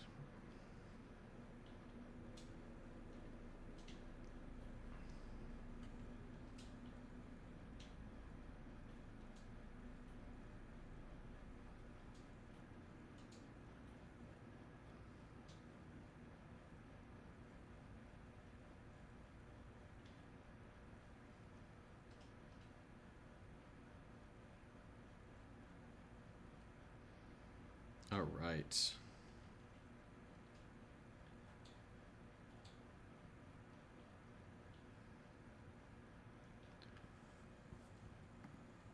Okay, there's more votes in for Robert Brooks, up to 33%. I'm going to do a whole rundown in 1 second. Bob Brooks called? Where? Where Bob Brooks called? NBC. NBC didn't even call freaking. How did NBC already call it? The heck? They're calling things. Huh. Weird. Okay. I'm assuming they're gonna call it here soon. All right. Well, then I gotta make even more posts. All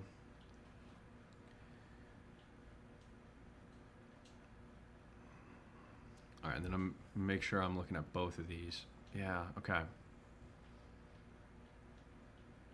Oh, Charles Booker is live right now. I wonder what he's talking about.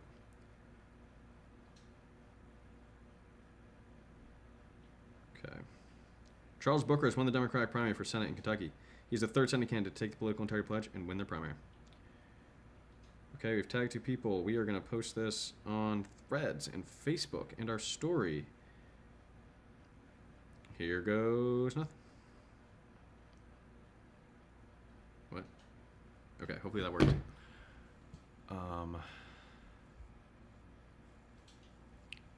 Let's also see, I could pull up.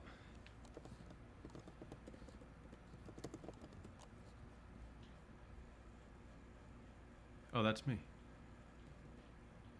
Let's see if we can get like do like a victory speech or anything. I doubt it. Oh, here we go. Tell me if this is too loud, y'all. Back to each other. Finding our way back to hope. How's the volume? To love. There's so much hate. There's so much division. So many people are hurting. And I'm doing this because I don't trust politicians. I don't volume good, but it looks like the. I just knew that if these folks it won't show the our lives, we need to be in these spaces. It doesn't always show the video when I leave. Is that true? We introduced something in all right, I'm gonna pause it. And it's been a little poetic today.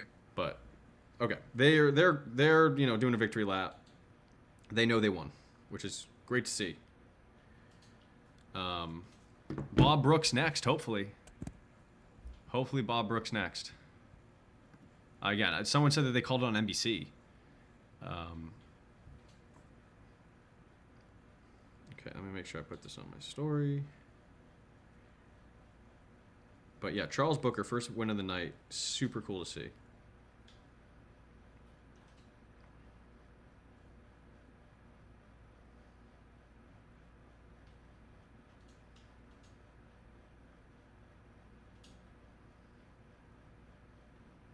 You see, that's the thing. You gotta take. You know, a lot of people tonight was all about Thomas Massie. Here's, you know, if you're into integrity in politics, look. If Massie loses tonight, but Chris Robb wins, and Bob Brooks wins, and Charles Booker wins, I know that for a lot of folks, it's not going to feel this way, but there's hope. We're on the right path. Like, you know, these are candidates like Chris Robb's up against $3 million of super PAC spending. It's not $30 million, right? Like was spent in this Kentucky 4th right? But it's sorry, this Kentucky fourth, but it's still it's good. It's good stuff. All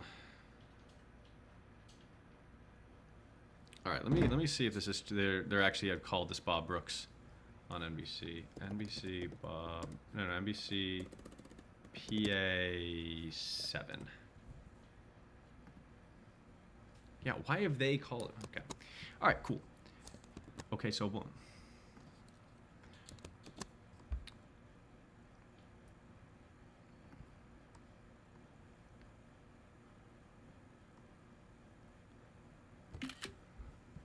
Just a little bit of stealing. Okay.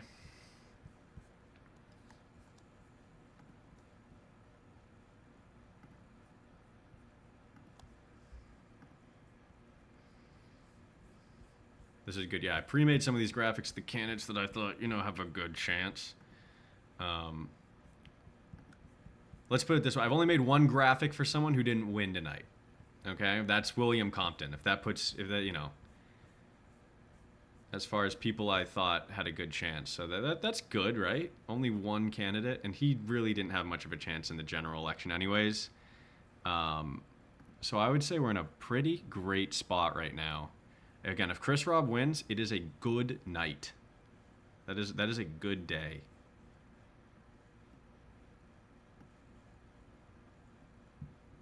All right. Yeah, Bob Brooks has won. That's awesome. Okay. Bob Brooks, winner of Pennsylvania 7th Democratic primary. Let's do it. Download page 8.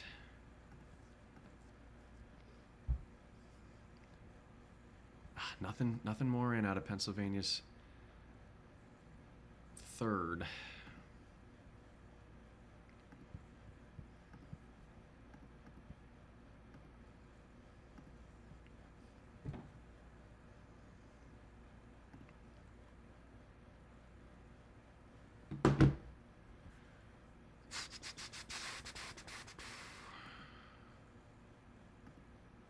Man.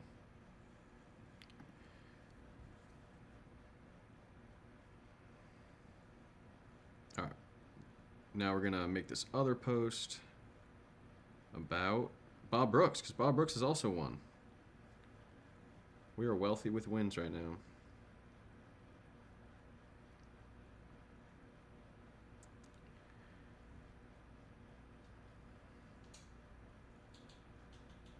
Bob Brooks has won the Democratic primary in Pennsylvania's 7th congressional district.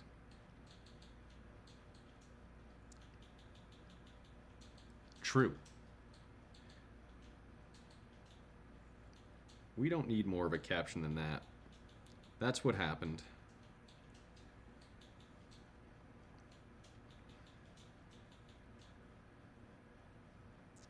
All right. Sharing it everywhere. Wait, did I share that right? Yeah, whoops. Okay.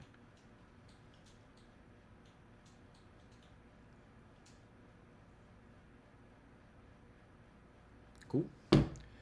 All right, I'm surprised they haven't called it here. Again, NBC usually a little bit more conservative on calling elections, but oh, more votes, guys, more votes. Oh, and it's looking a bit better for Chris Rob. He's closing the gap a little bit. But Sharif Street's also coming up. This is, oh man, this is gonna be a dogfight. This is what makes it. This is a good night versus bad night, guys. Chris Rob wins, good night. Chris Rob loses, bad night. Because I mean, Bob Brooks was the favorite here, right? Even Charles Booker was kind of the favorite here, right?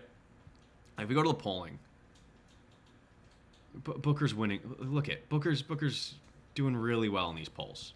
Okay. If you go to the 7th, the 7th. You go to the polling.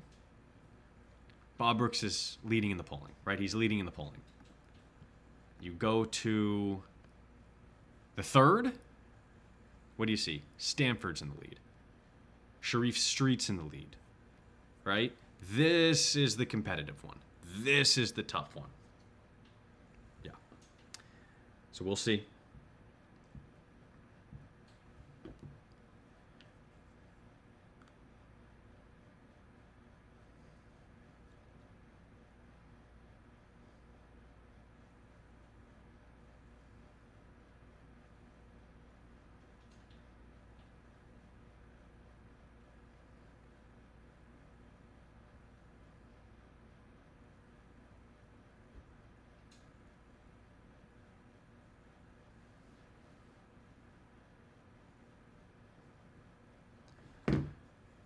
It's good to see that we're finally getting some vote in this. Like, some votes are trickling in finally.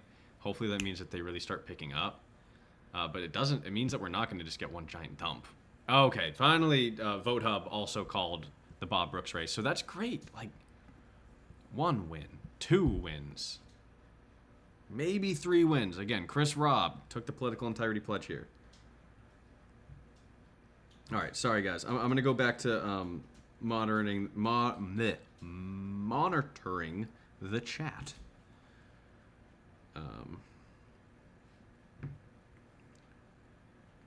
Yeah. Chris Robb, praying for you.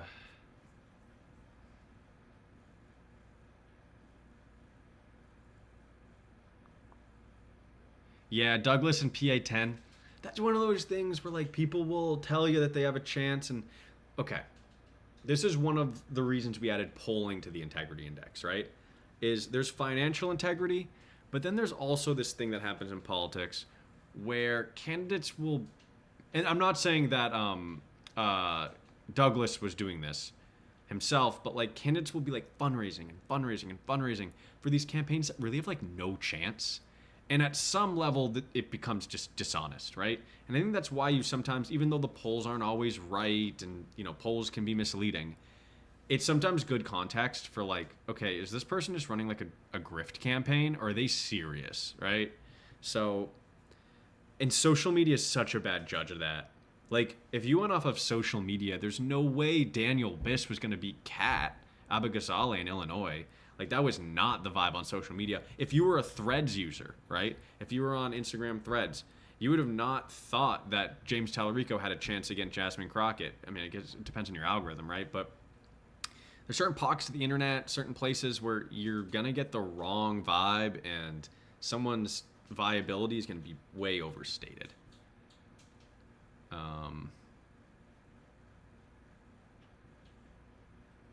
Yeah, Booker wins by NBC. Yeah, Booker got it.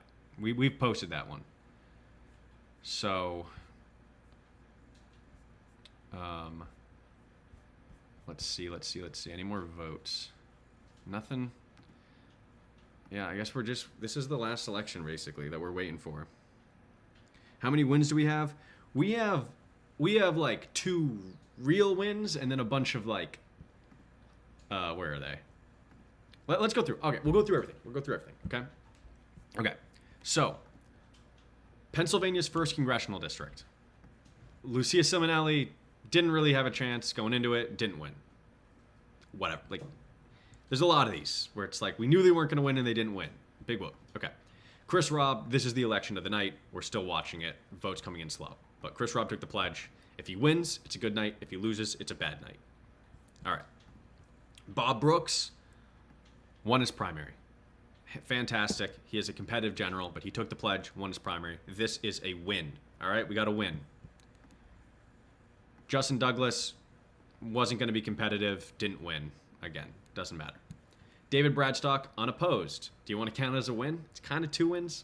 I'm not going to count it, though. It's just, you know, unopposed. Chris DeLuzio, same thing, unopposed. Everton Blair was always going to have a big uphill battle. Didn't win. Jasmine Clark is going to end up winning this primary. Surprised they haven't called this one yet. But we're going to reach out to Jasmine Clark's team to see if she wants to take the pledge. So could potentially be a win, right? But I wouldn't really consider this a loss because Everton Blair always had a big uphill battle. And also, he took the pledge kind of late. We weren't even able to make a video for him in time, which was a little bit on me. But, I mean, I think we got his video on the 15th, right? Like over the weekend. and the election day is the 19th, so we had to get that out by the 18th. So it's a little bit tough. But again, I'm not going to really consider this one a loss, right? Because again, Blair was, if we go to the polling, yeah, Blair, yeah, that's not a lot. Like, he was always a long shot candidate. So I'm not calling that a loss either. Keep moving. John Williams, unopposed, not going to count it as a win. We're going to be consistent.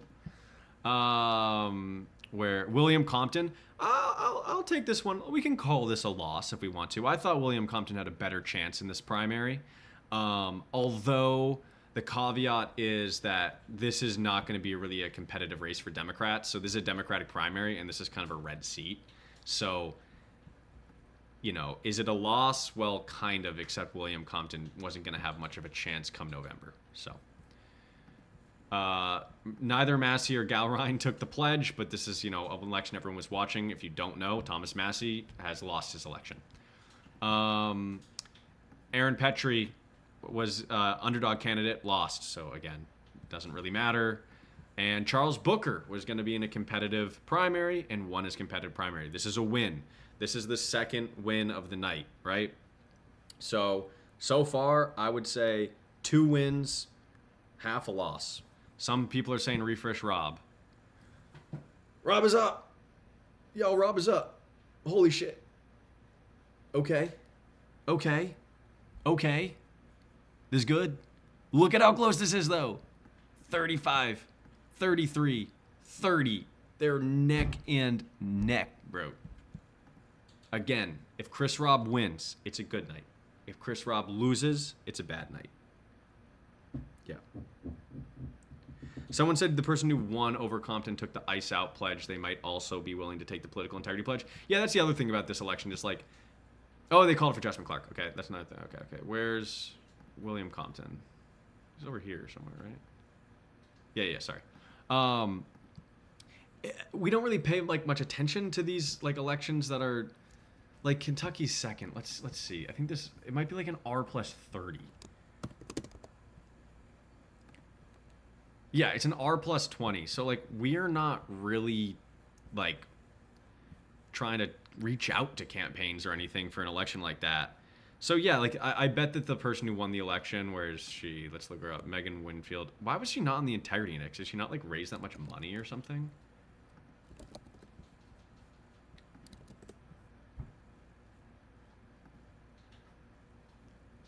What the heck? Yeah, I don't even know. Like, she hasn't like raised money or something.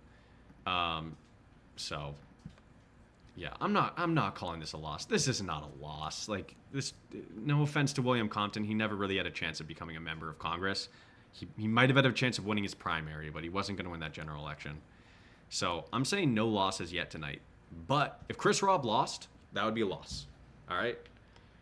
If Robert Brooks lost, that would have been a loss, but he won. And if Charles Booker lost, that would have been a loss, but he won. So far, I'm calling it 2 wins, no losses, 1 undecided. But Kalshi's saying 92% Rob. Ooh, man, I hope so. I hope so. 34% in. That's going to be it. Did any candidates take the pledge and win? Yes, guys. Robert Brooks took the pledge. He won his primary. Charles Booker, he took the pledge. He won his primary. And then a few people were in like non-contested primaries, like Chris Deluzio and David Bradstock. They won their primaries, right? Chris Deluzio, it actually kind of matters, right? Because he is an incumbent. Like, he held onto his seat. He's going to be in Congress. Someone like David Bradstock is in, let's see, Pennsylvania 14. I think it's like an R plus something or other. PA 14. There we go. For those who don't know, this is the integrity index. This is our website. Yeah, it's an R plus 17. Like, so yeah, he won his primary, but like uphill battle, right? All right, still 34%. Love that the vote's finally coming in though. So yeah, guys, the candidates who have taken the pledge and won: Bob Brooks, Charles Booker. Love to see it. Oh, thank you for the person who shared the integrity index pledge page. Yeah, the pledge, guys, the political integrity pledge. Let me pull it up. We have it on the pledge page. again, thank you to the person who shared the pledge page. So, no corporate PAC money, right? So they're not going to be taking any money from corporate PACs. Congressional stock trading ban. They have to both co-sponsor and support a congressional stock trading ban, but they also themselves can't hold or trade any individual stocks, right? Close the revolving door. This is about a lobbying ban for former members of Congress. Lots of members of Congress, they get really lucrative jobs after they leave office, becoming lobbyists. Shutting that down. And then overturn Citizens United. Citizens United is the court case that has allowed super PACs to dominate American politics, right? So this is all about overturning that court case and restructuring our laws to minimize the impact of super PACs. You do these 4 things, which we can really hold you to, right? Like no corporate PAC money, that's not like something you just pinky swear, like we're gonna be checking. Same thing with the congressional stock trading ban. If you're holding or trading stocks, that's all public. We're gonna know that, right?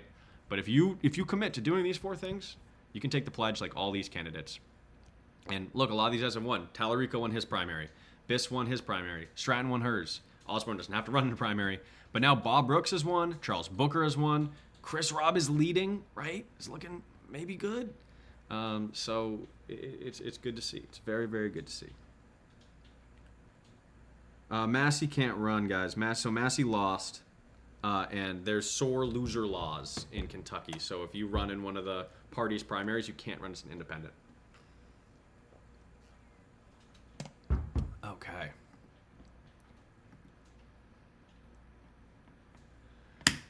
Nothing more out of Pennsylvania's third, but again, the prediction markets now do like Chris Robb. That would be so cool. How do you overturn Citizens United without an amendment? Okay, yeah, so that's true. So to actually overturn Citizens United, you would need a constitutional amendment, which would be almost impossible to get the support for that in Congress. But yes, someone said look at Montana, right? So you could do it a few ways. You could do it state by state, basically. Different states could have different workarounds where, like what Hawaii did, right? Where you don't actually, I don't know. I'm not going to get into all the legal stuff because I only half understand it myself, right? But there's ways to go after Citizens United where you deal with some of the effects of Citizens United and you hope that you're not actually violating the Supreme Court's decision. The other way to do it is what they're doing in Maine, which is you actually build a court case that you think is going to hold up and you overturn Citizens United in the courts. I think that's also going to be really difficult. But then what Congress can do is you can do what Hawaii did, right? You can try to work around Citizens United and try to curb some of the effects. Redefining powers of corporations federally, whatever it is, yada, yada. But what we really want out of that pledge is that they're just going to be dedicated to doing that work, right? To figuring out, whatever loophole it is, whatever they got to do, they do it.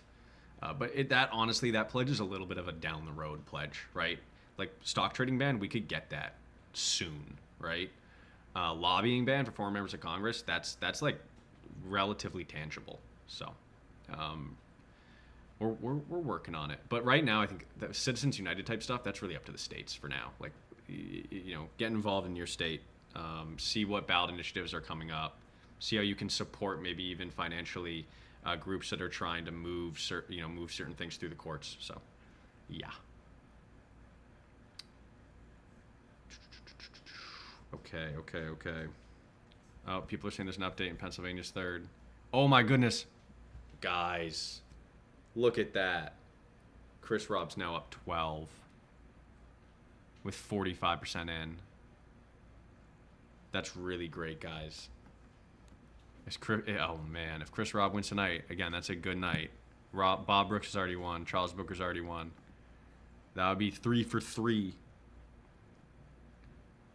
That would be 3 for 3, guys. Ooh, that'd be sick, guys.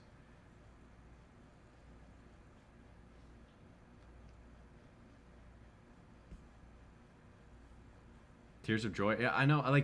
I know people are really upset about the Massey thing, right? But this is good news. This is very, very good news. I am surprised though. Massey losing by 10 points is pretty crazy.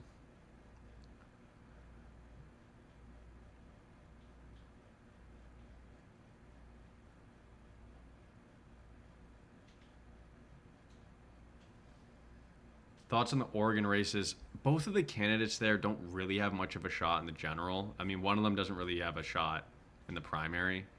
I mean, we'll see, right? You gotta actually have the election. But for Oregon, as far as candidates that have taken the political integrity pledge, we didn't really have any like viable candidates take the pledge there. What are the chances of a flip or margin change in the Senate? I don't follow past Tallarico. I'm not sure like what the prediction markets have right now. I think it's looking like actually pretty good for Democrats. Well, it depends if you what you count as Democrat too, because of Dan Osborne in Nebraska, I think it's going to be a good candidate. But we're just going to have to see. Like polling's always tough if you're just looking at that. Every race is going to be different, but I mean, as far as candidates who have taken our pledge that are going to be in competitive Senate races, like potential flips, like James Tallarico, right? And then you have Dan Osborne, who I would assume would caucus with the Democrats. Stratton won a primary, but Illinois was already represented by a Democrat. But then you also have, where is he? Graham Plattner, right? Running in Maine for Susan Collins' seat. So, I think it's going to be a really big uphill battle for someone like Charles Booker. Like, I don't expect him to win, but he's got a shot. But someone like Graham Plattner and Dan Osborne, I give them a much better chance of potentially, winning their election. Tallarico as well. I think Tallarico, that's going to be tough. Like a Democrat winning statewide in Texas is going to be tough. But all right, let's see. Anything more? 45%. Man, this is looking really good. All right, guys. I'm probably going to call it at 10. So we'll see what comes in for Pennsylvania 3. I doubt they'll be able to call it before then. I mean, they only have 45% in. But right now it's looking really good for Chris Robb, which would be 3 up, 3 down for the Political Integrity Project for the folks who've taken the pledge, which would be great.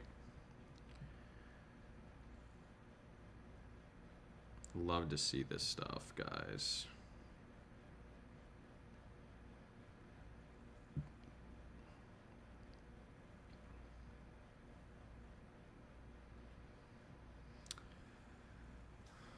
All right. Let's see what's coming up next, too. So, for those of you who don't know, Maureen Galindo, who's running in California's 35th Congressional District, she was like our only candidate coming up in the Texas runoffs, and she's got unendorsed by Track APAC because of how anti-Semitic the stuff she just said was. Like, kind of went off rails, so we were gonna make like a video. We're probably not gonna make that video. So, people have like already been like revoking their endorsements. Brad Lander just made a statement about it. So she's cooked, which does suck because I think the other guy she's running against is a bit more corporate. But like, that's why you have to have like quality candidates.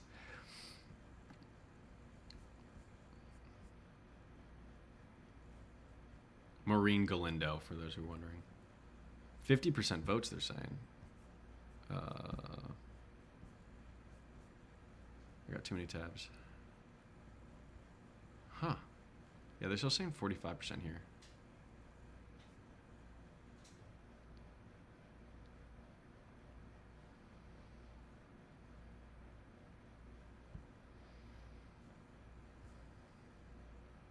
All right. Okay. Well, let's see. Yeah, I'll do the final rundown right now. Again, we're going to be logging off at 10. But let's go through it. All right. So, tonight we have, let me just check that this is true. Yeah. Okay. Going into tonight, we have 13 different candidates who took our political integrity pledge on the ballot. Okay? For those of you who don't know, and support a lobbying ban for members of Congress as well. Close that revolving door. All right, 13 candidates. 2 of them are in Oregon. Their polls don't close to 11. We'll figure that out in the morning. They're not necessarily the most viable candidates anyways. But let's go through the folks who have had votes cast in their elections. So, Lucia Simonelli came in as an underdog. She's not going to win in Pennsylvania 1. Chris Robb This is the election of the night. Pennsylvania 3, still up in the air. 45% of the votes in, but it's looking good. If Chris Robb wins, it's a good night. If Chris Robb loses, it's a bad night. That's pretty much it. Bob Brooks won in Pennsylvania 7. Big win. He's going to have a competitive race in November, but a big win. Justin Douglas, underdog candidate, didn't win. Doesn't matter. David Bradstock ran unopposed. Doesn't really matter, but he won. Chris Deluzio, incumbent, who has taken our pledge, won his primary, uncontested. Yeah.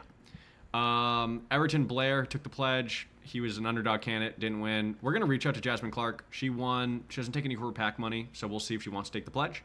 Could be good. John Williams, unopposed, won. Doesn't really matter. William Compton, I thought he had a chance. He ended up not winning, but this isn't really a consequential election. This is like a R+20 district, and this is a Democratic primary. Moving on, none of these candidates, this is just the Thomas Massie election. He didn't take the pledge, but he lost by 10 points if you didn't hear.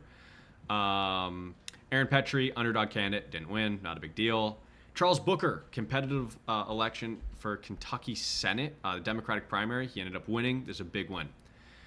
So yeah, that's pretty much the stated tonight. The big 3 elections were this Chris Robb election, which is still up in the air, this Bob Brooks election, he ended up winning, and this Charles Booker election, which he ended up winning.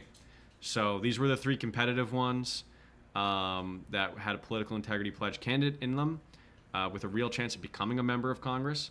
And we are 2 for 2 right now with 1 undecided, and we're in the lead right now. Chris Robb's in the lead, so really exciting.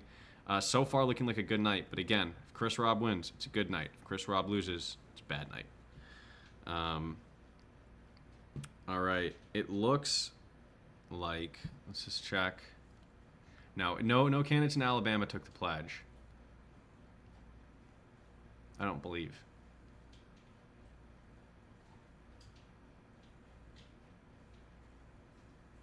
Someone said Chris with an 11-point lead. Chris Robb, yes. Looking good. All right, guys. We're going to keep eyes on this Chris Robb election. The second this is called, hopefully for Chris Robb, I'll put out a graphic. But that's it for tonight. Again, Oregon, their polls close at 11. So if you're on the West Coast or just looking to stay up late, that should be out soon. But I'm going to be logging off. So I will see you guys live. I'll be doing a wrap up of all the elections tomorrow, but I'll see you guys live on June 2nd. That's California and a bunch of other states. That's gonna be pretty crazy. So, all right, we'll see you all then. It's gonna take me a minute to end all these lives on all these different platforms.